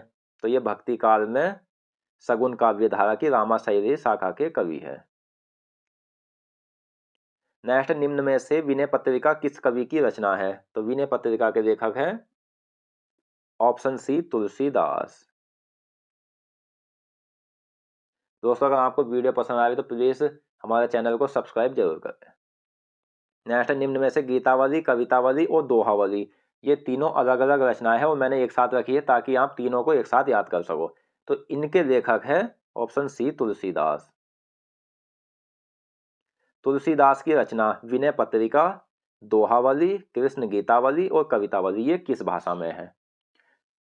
तो यह भी कई बार एग्जाम में पूछा गया है इन रचनाओं में से, क्योंकि तुलसीदास जी जो थे वो ज्यादातर प्रसिद्ध कवि अवधि के थे, लेकिन ये रचनाएं ऐसी है जो इन्होंने ब्रज भाषा में लिखी है, यह भी आपको याद रखना है।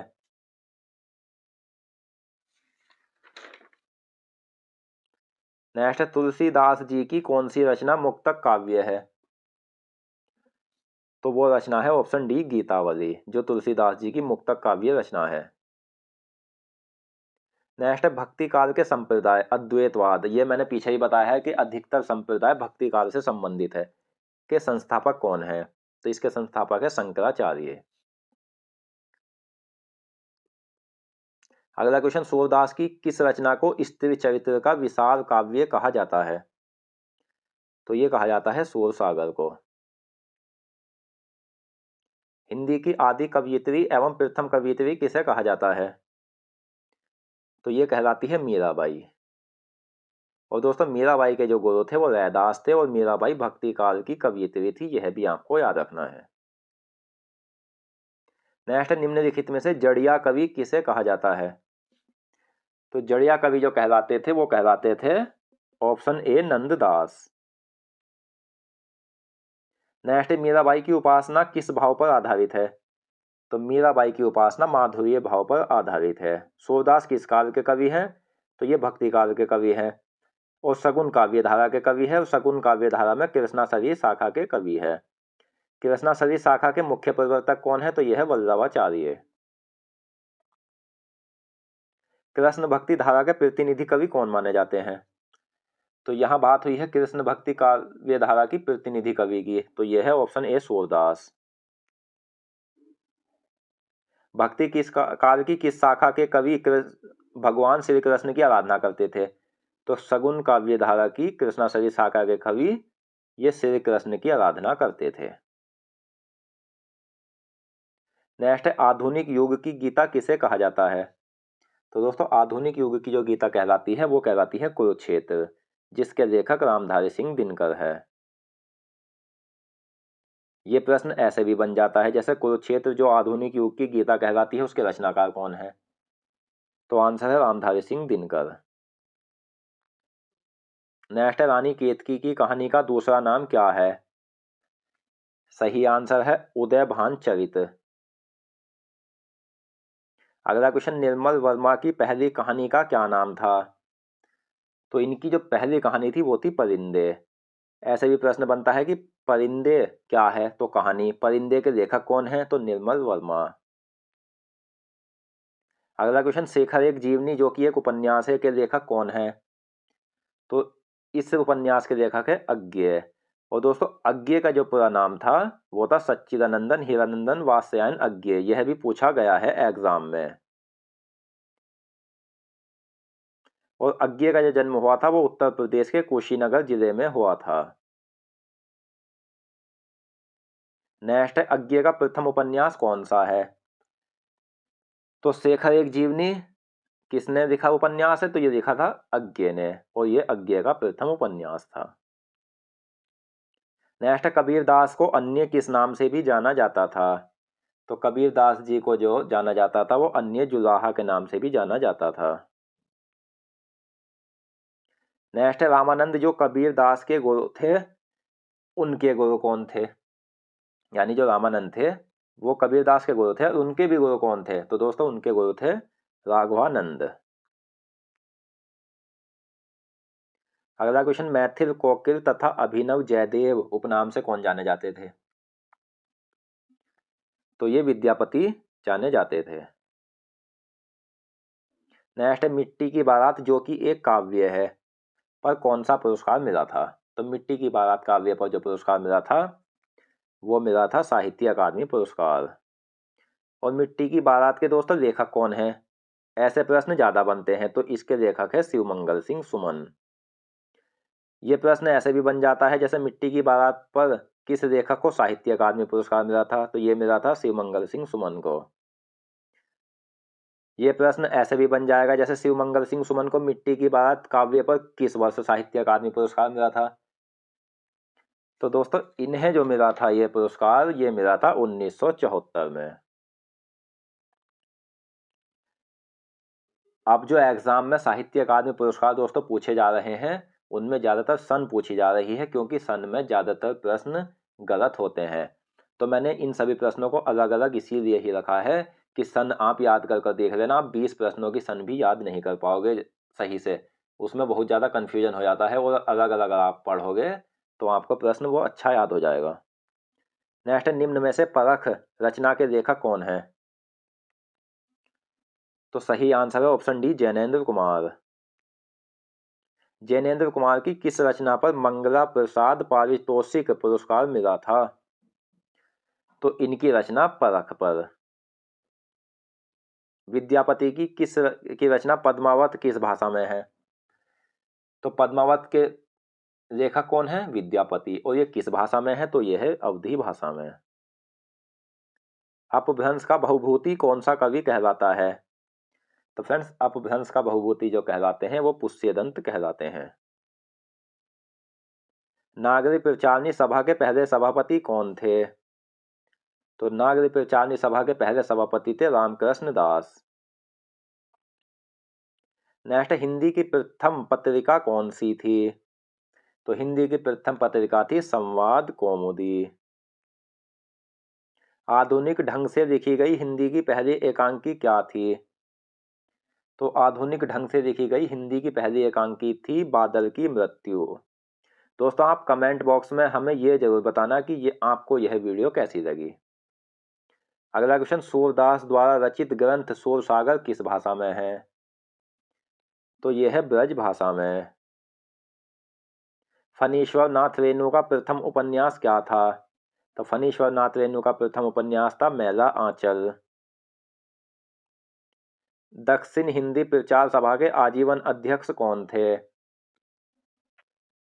सही आंसर है महात्मा गांधी। अगला क्वेश्चन, सन 1974 में साहित्य अकादमी पुरस्कार किसे मिला था?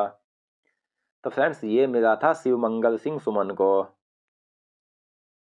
अमृतलाल नागर को किस रचना पर सोवियत लैंड नेहरू पुरस्कार मिला था?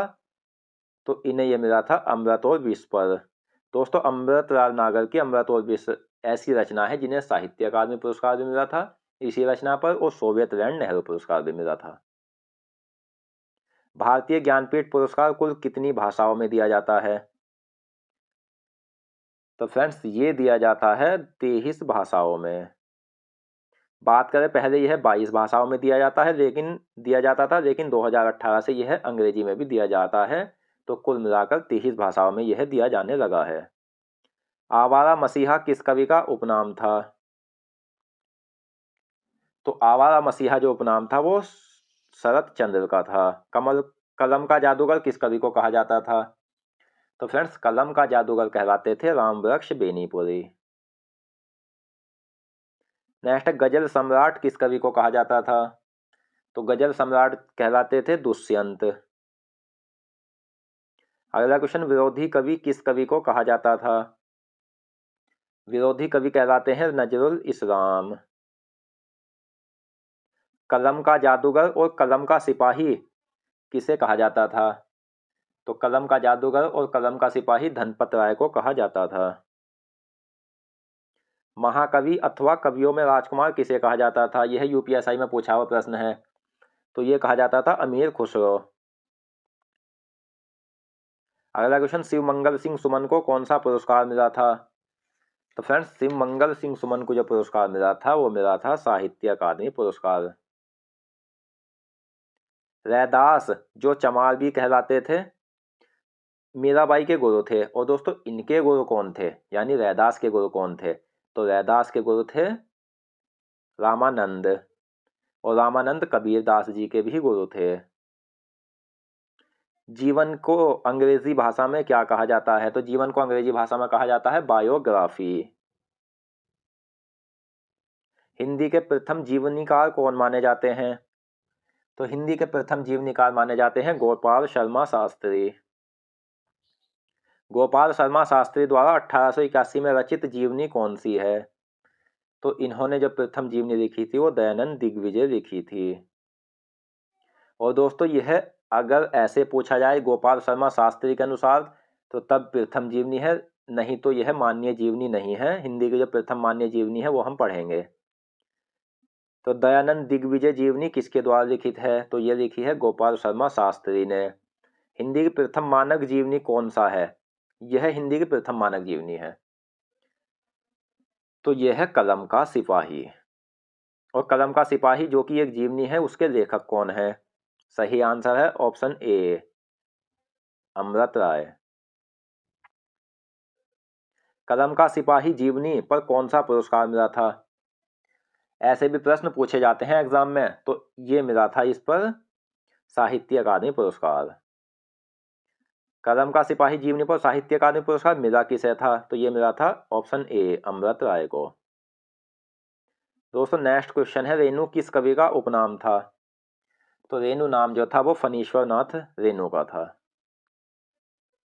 अमृत राय को किस वर्ष साहित्य अकादमी पुरस्कार मिला था? तो इन्हें यह पुरस्कार मिला था 1963 में। अगला क्वेश्चन, कुटच जो कि एक निबंध है के लेखक कौन है? तो कुटच के लेखक है हजारी प्रसाद द्विवेदी। अगला क्वेश्चन, प्रेमचंद का उपन्यास रंगभूमि का पात्र कौन कवि है? तो पहला प्रश्न तो यही बनता है कि रंगभूमि के लेखक कौन है? तो प्रेमचंद। रंगभूमि क्या है? उपन्यास। और रंगभूमि का पात्र कौन कवि है? तो यह है सूरदास जी। अगला क्वेश्चन, हार की जीत जो कि एक कहानी है उसके रचनाकार कौन है? तो इस कहानी के रचनाकार है सुदर्शन। 11 वर्ष का समय कहानी के रचनाकार कौन है? सही आंसर है रामचंद्र शुक्ल। दोस्तों जितनी भी कहानियां हैं वो सभी हम पढ़ेंगे, कुछ इसमें वीडियो में पढ़ेंगे, कुछ आगे हम अगली क्लासों में पढ़ेंगे। बस आप सभी क्लासों को अटेंड कर लेना, आपकी कोई जीवनी, कोई उपन्यास, निबंध कोई भी नहीं छूटेगा, आपका सभी मैं कंप्लीट करा दूंगा। अगला क्वेश्चन, हिंदी साहित्य जगत का प्रथम आंचलिक उपन्यास माना जाता है? तो ये माना जाता है मैला आंचल। मैला आंचल उपन्यास के लेखक कौन है? तो मैला आंचल उपन्यास के लेखक है फणीश्वर नाथ रेणु। आंचलिक उपन्यास का जन्मदाता कौन माने जाते हैं? तो ये मानी जाती है फणीश्वर नाथ रेणु, ऑप्शन बी। जासूसी व तिरसमी उपन्यासों का श्रीगणेश यानी प्रारंभ करने का श्रेय किसे जाता है? तो ये जाता है देविका नंदन खत्री को। दोस्तों यह भी आपको याद कर लेना है कि समकालीन कविता के कवि कौन कौन से हैं। तो कैलाश वाजपेयी, सुदामा पांडे, दूधनाथ सिंह, राजेश जोशी, मंगलेश डबराल, लक्ष्मीकांत वर्मा, अशोक वाजपेयी, ये समकालीन कविता के कवि हैं। अगला क्वेश्चन, हिंदी साहित्य का इतिहास ग्रंथ में हिंदू जाति का प्रतिनिधि कवि किसे माना गया है? तो ये माना गया है ऑप्शन बी भूषण को। भूषण को हिंदू जाति का प्रतिनिधि कवि किसने माना है? ये माना है रामचंद्र शुक्ल ने। अगला क्वेश्चन, 1929 में लिखित हिंदी साहित्य का इतिहास ग्रंथ के लेखक कौन है? तो फ्रेंड्स हिंदी साहित्य का जो इतिहास ग्रंथ है उसके लेखक कई हैं, लेकिन सन के अनुसार पूछा जाए तो 1929 में लिखा था रामचंद्र शुक्ल ने। सिंदूरी सिंदूर किस कवि की रचनाओं का संग्रह है? तो यह है मातीराम की। अगला क्वेश्चन, निम्न में से मातीराम किस काल के कवि है? तो दोस्तों मातीराम जो कवि है वो है रीति काल के कवि। नेक्स्ट है, उत्तर मध्यकाल किस काल को कहा जाता है? तो उत्तर मध्यकाल रीति काल को कहा जाता है। रामचंद्र शुक्ल ने हिंदी साहित्य का इतिहास ग्रंथ किस वर्ष लिखा था? तो ये लिखा था 1929 में। हिंदू जाति के प्रतिनिधि कवि कौन माने जाते हैं? तो हिंदू जाति के प्रतिनिधि कवि माने जाते हैं भूषण। रामलला नहछू के रचनाकार कौन है? सही आंसर है तुलसीदास। अगला क्वेश्चन, निम्न में से रामानंद किस काल के कवि हैं? तो फ्रेंड्स रामानंद जो है वो भक्ति काल के कवि हैं और इनके जितने भी शिष्य हैं जैसे कबीरदास हुए तो वे भी भक्ति काल के कवि हैं। रामानंद भक्ति काल की सगुन काव्य धारा की रामाशैली शाखा के कवि है। अगला क्वेश्चन, राम आरती के लेखक कौन है? तो फ्रेंड्स राम आरती के लेखक है रामानंद। नेक्स्ट, प्रबंध काव्य रामचंद्रिका के लेखक कौन है? तो रामचंद्रिका जो है वो एक प्रबंध काव्य है और इसके लेखक हैं केशवदास। केशवदास किस काल के कवि हैं? तो ये भक्ति काल के कवि हैं और दोस्तों ये भक्ति काल की सगुन काव्य धारा की रामाशैली शाखा के कवि हैं। अगला क्वेश्चन, हिंदी में अपने ढंग की अकेली ट्रेजिक कृति किसे माना गया है? तो ये माना गया है पद्मावत को। पद्मावत को अपने ढंग की अकेली ट्रेजिक कृति किसने माना है? तो ये माना है देव नारायण शाही ने। और विजय देव नारायण शाही जो थे दोस्तों वो एक आलोचक थे, यह भी आपको याद रखना है। प्रेमाख्यान परंपरा का हिंदी में प्रवर्तक या प्रथम कवि किसे माना गया है? तो ये जो माना गया है ये माना गया है कुतुबन को। और दोस्तों कुतुबन को प्रेमाख्यान परंपरा का हिंदी में प्रथम कवि या प्रवर्तक किसने माना है? तो ये माना है रामचंद्र शुक्ल ने। जायसी का अवधी भाषा में लिखित प्रबंध काव्य कौन सा है? तो ये है ऑप्शन ए पद्मावत, जो अवधी भाषा में लिखा हुआ प्रबंध काव्य है। हंसावली के लेखक कौन है? तो हंसावली के लेखक हैं दोस्तों असाइत। और हंसावली किस काल में लिखी गई रचना है? तो हंसावली जो लिखी गई है वो भक्ति काल में लिखी गई रचना है।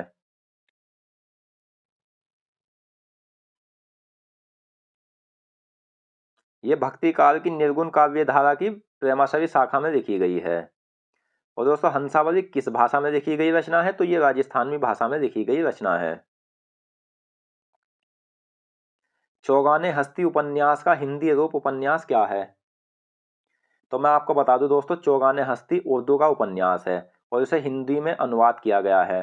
तो हिंदी में किस रूप में अनुवाद किया गया है या किस नाम से? तो रंगभूमि के नाम से। किस ग्रंथ में भूषण को हिंदू जाति का प्रतिनिधि कवि माना गया है? तो ये माना गया है हिंदी साहित्य का इतिहास, जो 1929 को लिखा गया था। नेक्स्ट, निम्न में से असाहित किस काल के कवि है? तो असाहित जो है वो भक्ति काल के कवि हैं। अगला क्वेश्चन, प्रेमचंद के उपन्यास बाजारे हुस्न और चौगाने हस्ती किस भाषा में लिखित उपन्यास है? तो फ्रेंड्स ये जो है वो उर्दू भाषा में लिखित उपन्यास है। प्रेमचंद का वह उपन्यास जो बाजारे हुस्न का हिंदी रूपांतरण है? तो यह है ऑप्शन सी, सेवा सदन। और यह भी याद रखना है कि सेवा सदन के लेखक कौन है? प्रेमचंद। प्रेमचंद वो सेवा सदन किस भाषा में है? तो हिंदी भाषा में। और बाजार हुस्न चौगाने हस्ती उर्दू भाषा में। और इनके लेखक कौन है? प्रेमचंद। प्रेमचंद का रंगभूमि उपन्यास हिंदी में किस उपन्यास का रूप है?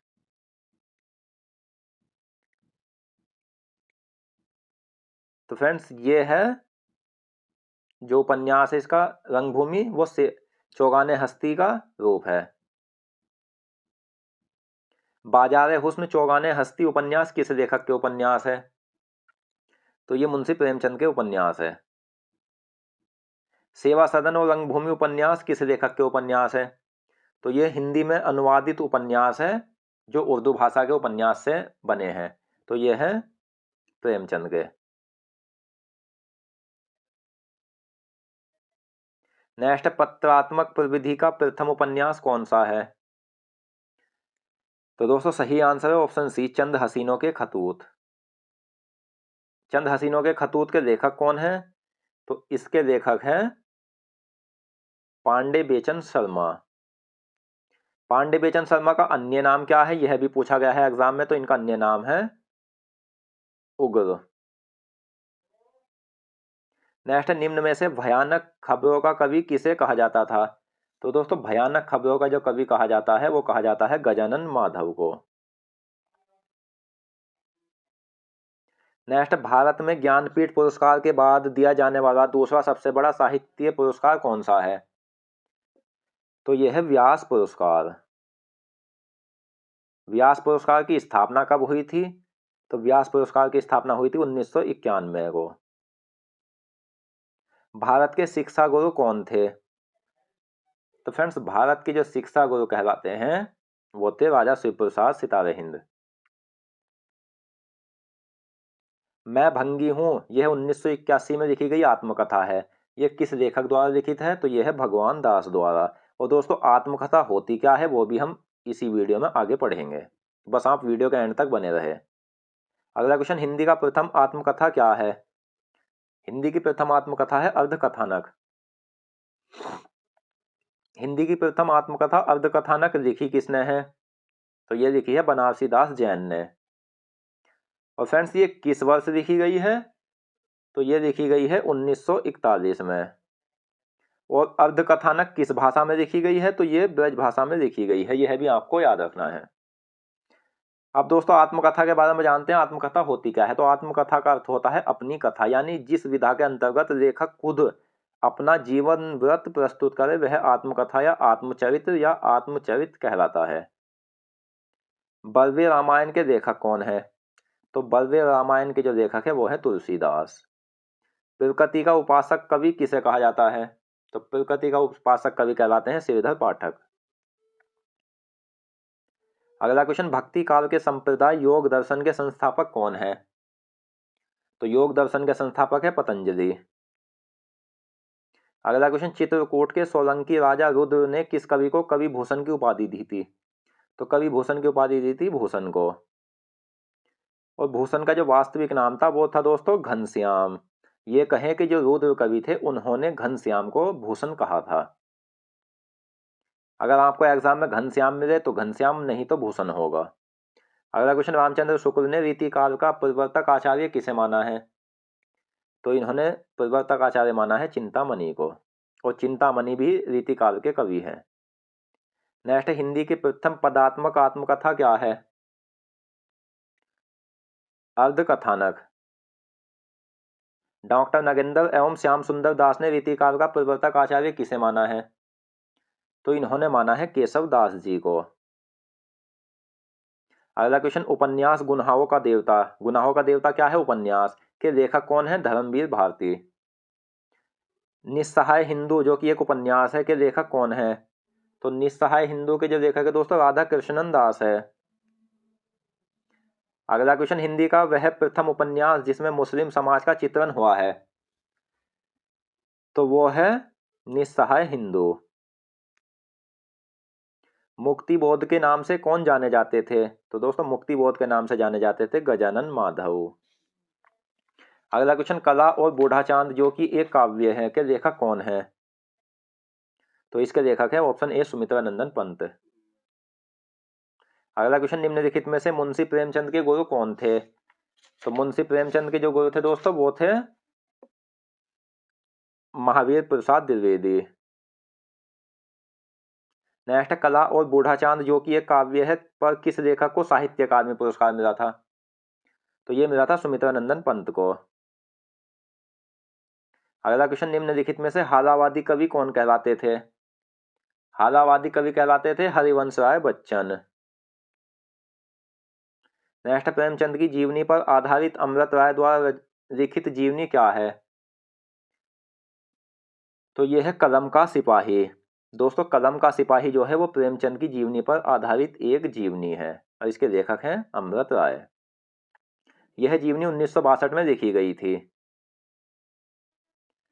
शिव शंभू का चिट्ठा जो कि एक निबंध है किस लेखक ने लिखा है, तो यह लिखा है ऑप्शन डी बाल मुकुंद गुप्त ने। कलम का सिपाही जीवनी के लेखक कौन है, सही आंसर है ऑप्शन बी अमृत राय। नेक्स्ट, हिंदी का प्रथम दुखांत नाटक कौन सा है, तो हिंदी का प्रथम दुखांत नाटक है रणधीर प्रेम मोहिनी। और फ्रेंड्स रणधीर प्रेम मोहिनी नाटक के लेखक कौन है, तो इसके लेखक है लाला श्रीनिवास दास। महाभारत की कथा पर आधारित नाटक कौन सा है, तो महाभारत की कथा पर आधारित नाटक है अंधा युग। अंधा युग नाटक जो महाभारत की कथा पर आधारित है उसके लेखक कौन है, तो सही आंसर है option D Dharamvir Bharati. Warren Hastings का सांड कहानी के लेखक कौन है, तो वॉरेन हेस्टिंग का जो सांड है वो दोस्तों एक कहानी है, उसके लेखक है उदय प्रकाश। बुंदेलखंड का चंद्रबरदाई कौन कवि कहलाते हैं, तो बुंदेलखंड का चंद्रबरदाई कहलाते हैं वृंदावन लाल शर्मा वर्मा। अगला क्वेश्चन, हिंदी नवजागरण के अग्रदूत किस कवि को कहा जाता है, हिंदी नवजागरण का अग्रदूत कहलाते हैं भारतेंदु हरिश्चंद्र। नेक्स्ट, कला और बूढ़ा चांद पर कौन सा पुरस्कार मिला था, तो इस पर मिला था साहित्य अकादमी पुरस्कार। ये प्रश्न ऐसे भी बनता है किस वर्ष सुमित्रानंदन पंत को कला और बूढ़ा चांद पर साहित्य अकादमी पुरस्कार मिला था, तो इन्हें मिला था 1960 में। नेक्स्ट, जीवनो उत्सव का कवि कौन कहलाते थे, सही आंसर है ऑप्शन सी सूरदास। कौन सा कवि भारतेंदु व द्विवेदी युग की योजक कड़ी कहलाता है, तो बाल मुकुंद गुप्त जो भारतेंदु व द्विवेदी युग की योजक कड़ी कहलाते हैं। श्रृंखला की कड़िया जो कि एक निबंध है उसके लेखक कौन है, सही आंसर है ऑप्शन बी महादेवी वर्मा। भाग्यवती जो कि दोस्तों एक उपन्यास है उसके लेखक कौन है, तो सही आंसर है श्रद्धा राम फिल्लौरी। भाग्यवती उपन्यास को हिंदी का प्रथम उपन्यास किसने माना है, तो भाग्यवती उपन्यास को हिंदी का प्रथम उपन्यास माना है विजय शंकर मल्ल ने। नेक्स्ट, चंद्रकांता उपन्यास को हिंदी का प्रथम उपन्यास किसने माना है, तो चंद्रकांता को जो हिंदी का प्रथम उपन्यास माना है वो डॉक्टर श्री कृष्ण लाल ने माना है। उपन्यास चंद्रकांता के लेखक कौन है, तो उपन्यास चंद्रकांता के लेखक है देविका नंदन खत्री। देवरानी जेठानी उपन्यास को हिंदी का प्रथम उपन्यास किसने माना है, तो इसे माना है दोस्तों गोपाल राय ने। और दोस्तों मैं आपको बता दूं अगर डायरेक्ट हिंदी का प्रथम उपन्यास आपसे एग्जाम में पूछा जाए तो आंसर होगा परीक्षा गुरु जिसके लेखक लाला श्रीनिवास दास है। अगला क्वेश्चन, हिंदी का पाणिनि किसे कहा जाता है? तो हिंदी का पाणिनि कहलाते हैं कामता प्रसाद गुरु। मानस का हंस किस कवि को कहा जाता था या किस कवि का उपनाम था? तो मानस का हंस कहलाते थे तुलसीदास जी। और तुलसीदास जी को मानस का हंस किसने कहा था? तो ये कहा था दोस्तों अमृतलाल नागर ने। और बात करें मानस का हंस जो कि एक रचना है, उसके लेखक कौन है? तो इसकी रचना है अमृतलाल नागर। यह भी आपको याद रखना है। नेक्स्ट, प्रेम और सौंदर्य के कवि कौन कहलाते हैं? तो प्रेम और सौंदर्य के कवि कहलाते हैं दोस्तों जयशंकर प्रसाद। आदि कवि किसे कहा जाता था? तो आदि कवि कहलाते थे ऑप्शन ए वाल्मीकि। अगला क्वेश्चन, निम्नलिखित में से मलिक मोहम्मद जायसी के गुरु कौन थे? तो मलिक मोहम्मद जायसी के जो गुरु थे वो थे शेख मोहिदी। अगला क्वेश्चन है दोस्तों हमारा नेक्स्ट है, रीतिकाल के काव्य में किस रस की प्रधानता है? तो सही आंसर है श्रृंगार रस की। अगला क्वेश्चन, रीतिकालीन कवियों की काव्य भाषा क्या थी? तो दोस्तों रीतिकाल के जो कवि थे उनकी काव्य भाषा थी ब्रज भाषा। रीतिकालीन कवियों का सबसे प्रसिद्ध छंद क्या था? तो इनका सबसे प्रसिद्ध छंद था ऑप्शन ए सवैया। रीतिकाल से कैसे प्रश्न बनते हैं? तो ऐसे बनते हैं जैसे निम्न में से बिहारी किस काल के कवि हैं? तो बिहारी जो है दोस्तों वो रीतिकाल के कवि है। रीतिकालीन कवि बिहारी किस दरबार से संबंधित है? तो ये जयपुर और आमेर से संबंधित है। मैं आपको बता दूं जितने भी रीतिकाल के कवि हैं वो राजाओं के दरबार में रहकर कविता करते थे, तो इसलिए ये दरबार से संबंधित है। रीतिकाल को श्रृंगारकाल किसने कहा था? ये कहा था विश्वनाथ प्रसाद मिश्र ने।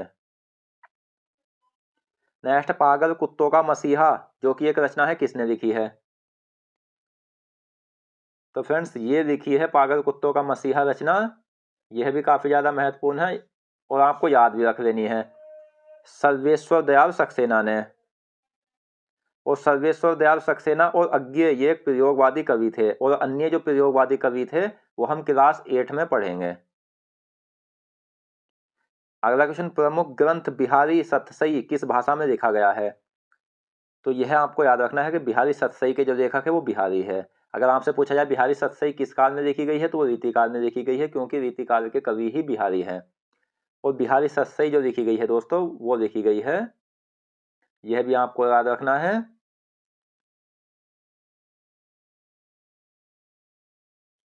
ऑप्शन बी ब्रज भाषा में। प्रगतिवाद का सर्वप्रथम प्रयोग करने वाले कवि कौन थे? सही आंसर है option D Muktibodh.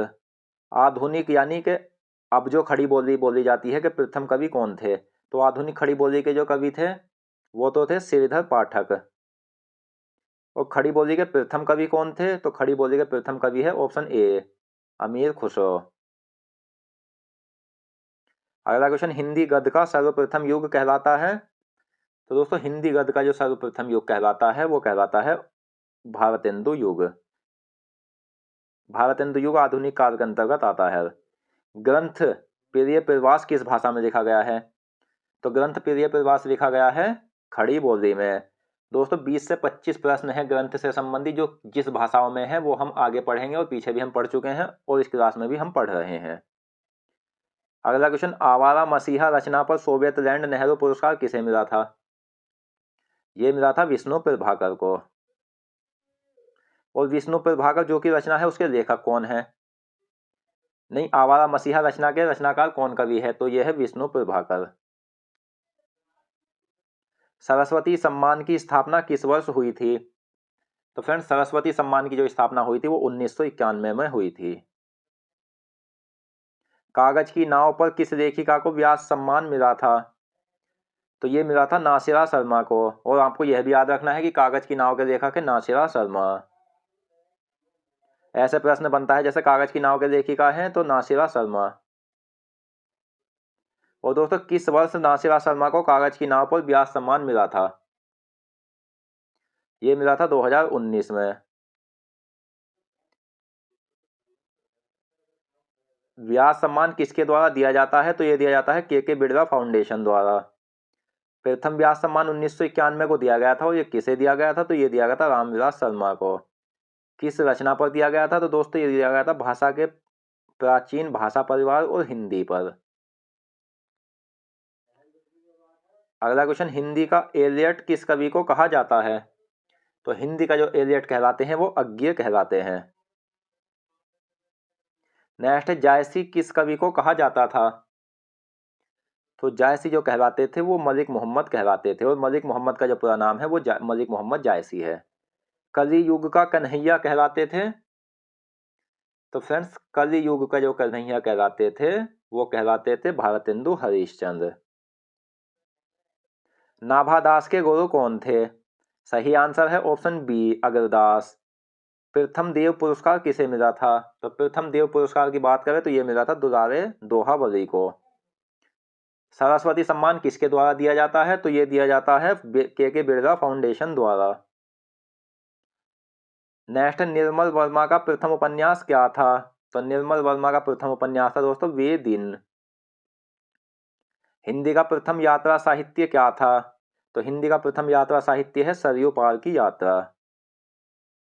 Next, Hindi की प्रथम मौलिक गद्य कथा क्या है? तो हिंदी की प्रथम मौलिक गद्य कथा है ऑप्शन सी, रानी केतकी की कहानी। हिंदी भाषा का प्रथम प्रामाणिक ग्रंथ क्या है? सही आंसर है पृथ्वीराज रासो। खड़ी बोली का प्रथम महाकाव्य कौन सा है? तो बात हुई है खड़ी बोली की, तो इसका प्रथम महाकाव्य है प्रिय प्रवास। व्यास सम्मान से सम्मानित प्रथम महिला कौन थी? तो व्यास सम्मान से सम्मानित प्रथम महिला थी चित्रा मुद्गल। प्रगतिशील लेखक संघ के पहले सभापति कौन थे? तो प्रगतिशील लेखक संघ के पहले सभापति थे मुंशी प्रेमचंद। व्यास सम्मान से सम्मानित प्रथम महिला चित्रा मुद्गल को उनकी किस रचना पर व्यास सम्मान मिला था? तो ये मिला था इनकी रचना आवा पर। तुलसीदास जी की रचना कवितावली किस भाषा में है? तो फ्रेंड्स, तुलसीदास जी की रचना ब्रज भाषा में है। अज्ञे की प्रथम काव्य कृति क्या है? तो अज्ञे की प्रथम काव्य कृति है भग्नदूत। भग्नदूत के लेखक कौन है? अज्ञे। व्यास सम्मान में कितनी राशि दी जाती है? तो व्यास सम्मान में केवल नगद राशि दी जाती है 3 लाख रुपए की। रामकुमार वर्मा को किस रचना पर देव पुरस्कार मिला था? तो इन्हें मिला था चित्ररेखा पर। अगला क्वेश्चन, हिंदी का भवभूति और अपभ्रंश का भवभूति कौन कहलाता है? तो हिंदी का भवभूति और अपभ्रंश का भवभूति कहलाता है पुष्यदंत। निराला किस कवि को कहा जाता था? तो फ्रेंड्स, निराला जो कहलाता थे वे कहलाते थे सूर्यकांत त्रिपाठी। साहित्य का महारथी किसे कहा जाता है? सो साहित्य का महारथी कहलाते हैं रामचंद्र शुक्ल। अगला क्वेश्चन, बिहारी और तुलसीदास के गुरु कौन थे? तो बिहारी और तुलसीदास इन दोनों के जो गुरु थे दोस्तों वे थे बाबा नरहरि दास। यह आपको याद रखना है, काफी ज्यादा महत्वपूर्ण है। निम्नलिखित में से हिंदी के प्रथम नाटककार कौन थे? तो सही आंसर है भारतेंदु हरिश्चंद्र। अगला क्वेश्चन, निम्नलिखित लेखकों में से दूसरा ताजमहल कहानी के लेखक कौन है? तो दूसरा ताजमहल क्या है? कहानी। उसके लेखक कौन है? तो यह है नासिरा शर्मा। नेक्स्ट, भक्ति काल के संप्रदाय न्याय दर्शन के संस्थापक कौन है? सही आंसर है गौतम। नेक्स्ट, पार्वती मंगल और जानकी मंगल इन दोनों रचनाओं के लेखक कौन है? तो सही आंसर है option B, Tulsidas ji. Next, किस काल के अधिकांश कवि दरबार में अर्थात राजाओं के दरबार में कविता करते थे? तो ये करते थे रीति काल के कवि। अगला क्वेश्चन, भक्तिकालीन रचना चंदायन के लेखक कौन है? तो चंदायन के लेखक है मुल्ला दाऊद। ये भक्ति काल के कवि थे। दोस्तों, अगर आपको वीडियो पसंद आ रही है तो प्लीज़ वीडियो को लाइक एंड शेयर करें और हमारे चैनल को सब्सक्राइब जरूर करें और हमें कमेंट बॉक्स में बताएं आपको यह वीडियो कैसी लगी। नेक्स्ट, भक्तिकालीन रचना चंदायन किस भाषा में है? तो फ्रेंड्स, ये है अवधी भाषा में। निम्नलिखित में से मुल्ला दाऊद किस काल के कवि हैं? तो मुल्ला दाऊद जो है वो भक्ति काल के कवि हैं। ये भक्ति काल की निर्गुण काव्य धारा की प्रमासरी जो सूफी काव्य है उस शाखा के कवि हैं। अगला क्वेश्चन, रीतिकालीन कवि चिंतामणि किस दरबार से संबंधित है? तो यह आपको याद रखना है कि चिंतामणि रीतिकाल के कवि है और यह नागपुर के दरबार से संबंधित है। मधुप उपनाम से काव्य अनुवाद करने वाले कवि कौन थे? तो मधुप उपनाम से जो काव्य का अनुवाद करते थे वो थे मैथिली शरण गुप्त। नेक्स्ट, प्रेम पथिक रचना के रचनाकार कौन है? तो प्रेम पथिक रचना के जो रचनाकार है वो है जयशंकर प्रसाद। हिंदी की प्रथम अतुकांत रचना कौन सी है? तो फ्रेंड्स, प्रेम पथिक हिंदी की प्रथम अतुकांत रचना है। खड़ी बोली में लिखित जयशंकर प्रसाद की पहली रचना कौन सी है? तो कामायनी जयशंकर प्रसाद की लिखी रचना है जो खड़ी बोली में है। किस कवि को राष्ट्र कवि के नाम से जाना जाता था? तो राष्ट्र कवि के नाम से जो जाने जाते थे वो जाने जाते थे मैथिली शरण गुप्त, और इन्हें राष्ट्र कवि जो कहा था दोस्तों वो महात्मा गांधी जी ने कहा था। हिंदी रंगमंच का जनक किसे कहा जाता है? तो हिंदी रंगमंच का जनक कहलाते हैं भारतेंदु हरिश्चंद्र। नेक्स्ट, अब्र उपनाम से उर्दू में कविताएं कौन करते थे? ये करते थे प्रेमघन। प्रथम सरस्वती सम्मान 1991 में किसे मिला था? तो फ्रेंड्स, ये मिला था ऑप्शन ए हरिवंश राय बच्चन को। प्रथम सरस्वती सम्मान हरिवंश राय बच्चन को किस रचना पर मिला था? तो ये मिला था क्या भूलूं क्या याद करूं रचना पर। यह ऐसी आत्मकथा थी दोस्तों जो 4 भागों में विभक्त थी। लोकनायक किस कवि को कहा जाता था? तो लोकनायक के नाम से जो जाने जाते थे वो तुलसीदास जी जाने जाते थे। अगला क्वेश्चन, जयशंकर प्रसाद के गुरु कौन थे? जयशंकर प्रसाद के गुरु थे मोहिनी लाल। माटी की मूर्ति संस्मरण, दोस्तों माटी की मूर्ति संस्मरण के लेखक कौन है? तो यह है रामवृक्ष बेनीपुरी। रामवृक्ष बेनीपुरी का पहला संस्मरण क्या है? तो आंसर है माटी की मूर्ति। अगला क्वेश्चन, मेरे राम का मुकुट भीग रहा है जो कि एक निबंध है के लेखक कौन है? सही आंसर है ऑप्शन ए विद्यानिवास मिश्र। अगला क्वेश्चन, मोहन राकेश का अधूरा नाटक कौन सा है? तो मोहन राकेश का जो अधूरा नाटक है वो है पैर तले जमीन। पैर तले जमीन के लेखक कौन है? तो मोहन राकेश। सूरज का 7वां घोड़ा जो कि एक उपन्यास है उसके लेखक कौन है? तो सही आंसर है ऑप्शन बी धर्मवीर भारती। खड़ी बोली हिंदी को काव्य भाषा के रूप में प्रतिष्ठित करने का श्रेय किसे जाता है? तो ये जाता है महावीर प्रसाद द्विवेदी को।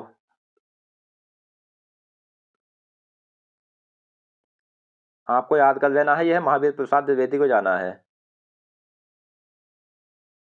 अगला क्वेश्चन, जयशंकर प्रसाद का प्रथम काव्य संग्रह कौन सी रचना है? तो जयशंकर प्रसाद का प्रथम काव्य संग्रह रचना है कानन कुसुम।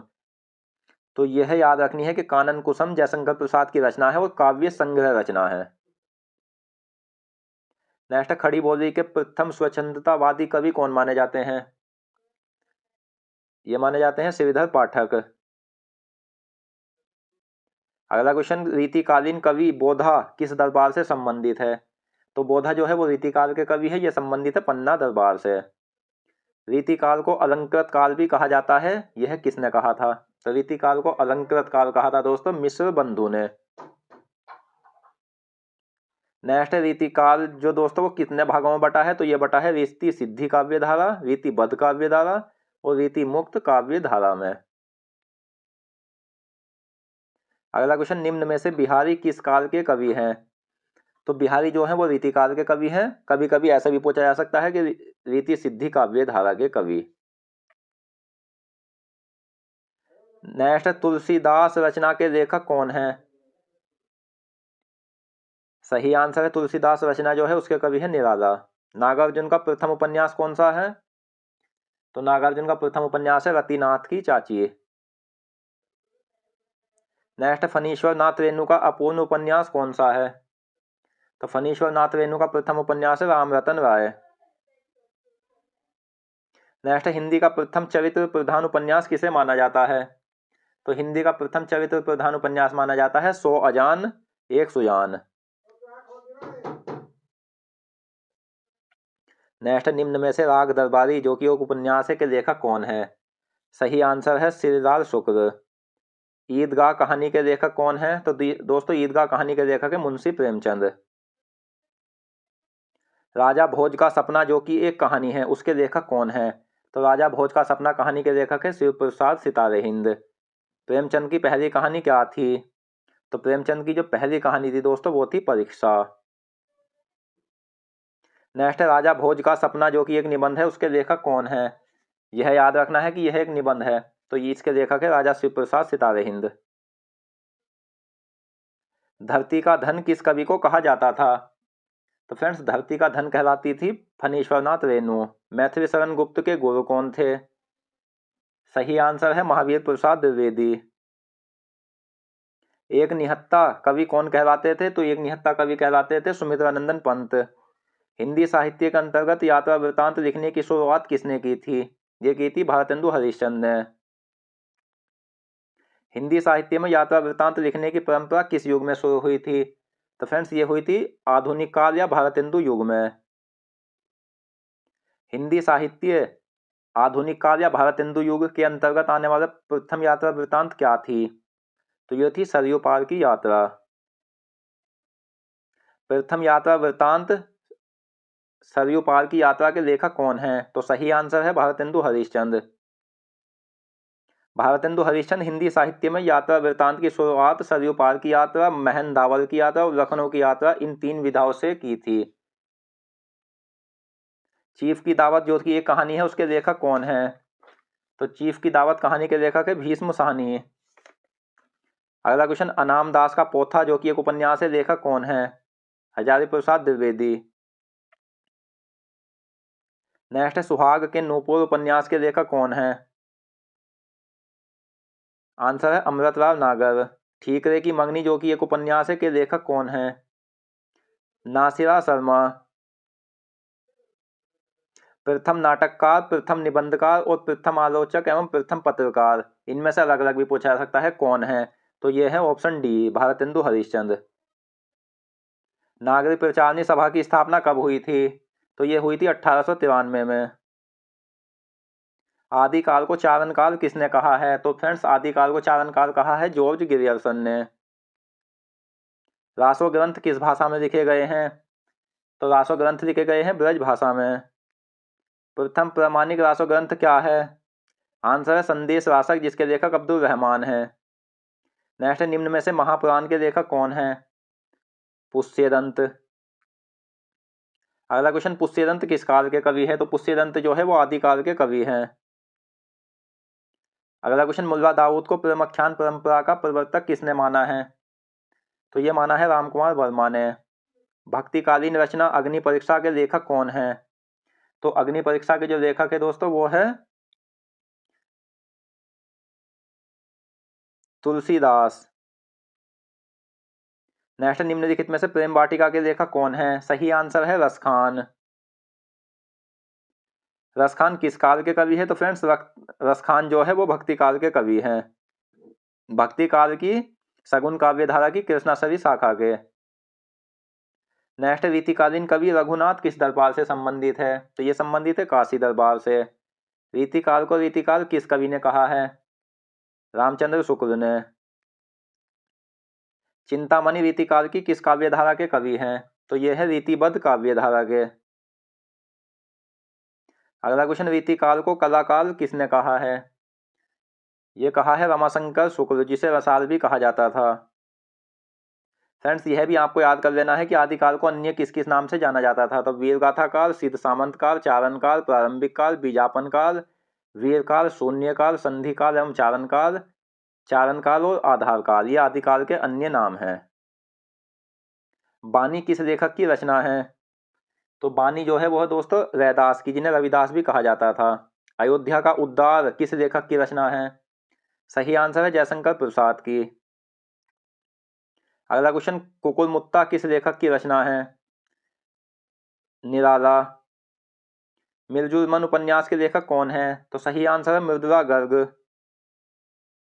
मिलजुल मन उपन्यास पर मृदुला गर्ग को कौन सा पुरस्कार मिला था?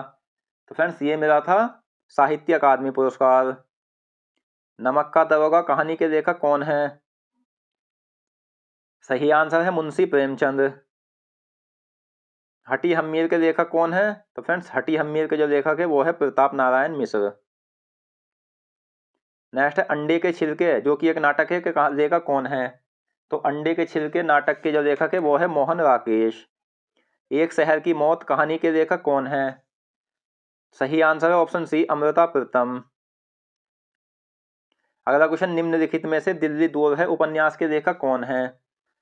तो यह है शिव प्रताप सिंह। तो दोस्तों आज की इस वीडियो में हमने 500 प्लस महत्वपूर्ण साहित्य हिंदी के प्रश्नों को पढ़ा, और मैं आशा करता हूँ ये क्वेश्चन आपको अच्छे से समझ आ गए होंगे। और दोस्तों इससे आगे हम साहित्य हिंदी को नेक्स्ट क्लास में पढ़ेंगे, जिसमें हम नए प्रश्नों को पढ़ेंगे और साहित्य हिंदी को आगे बढ़ाएंगे।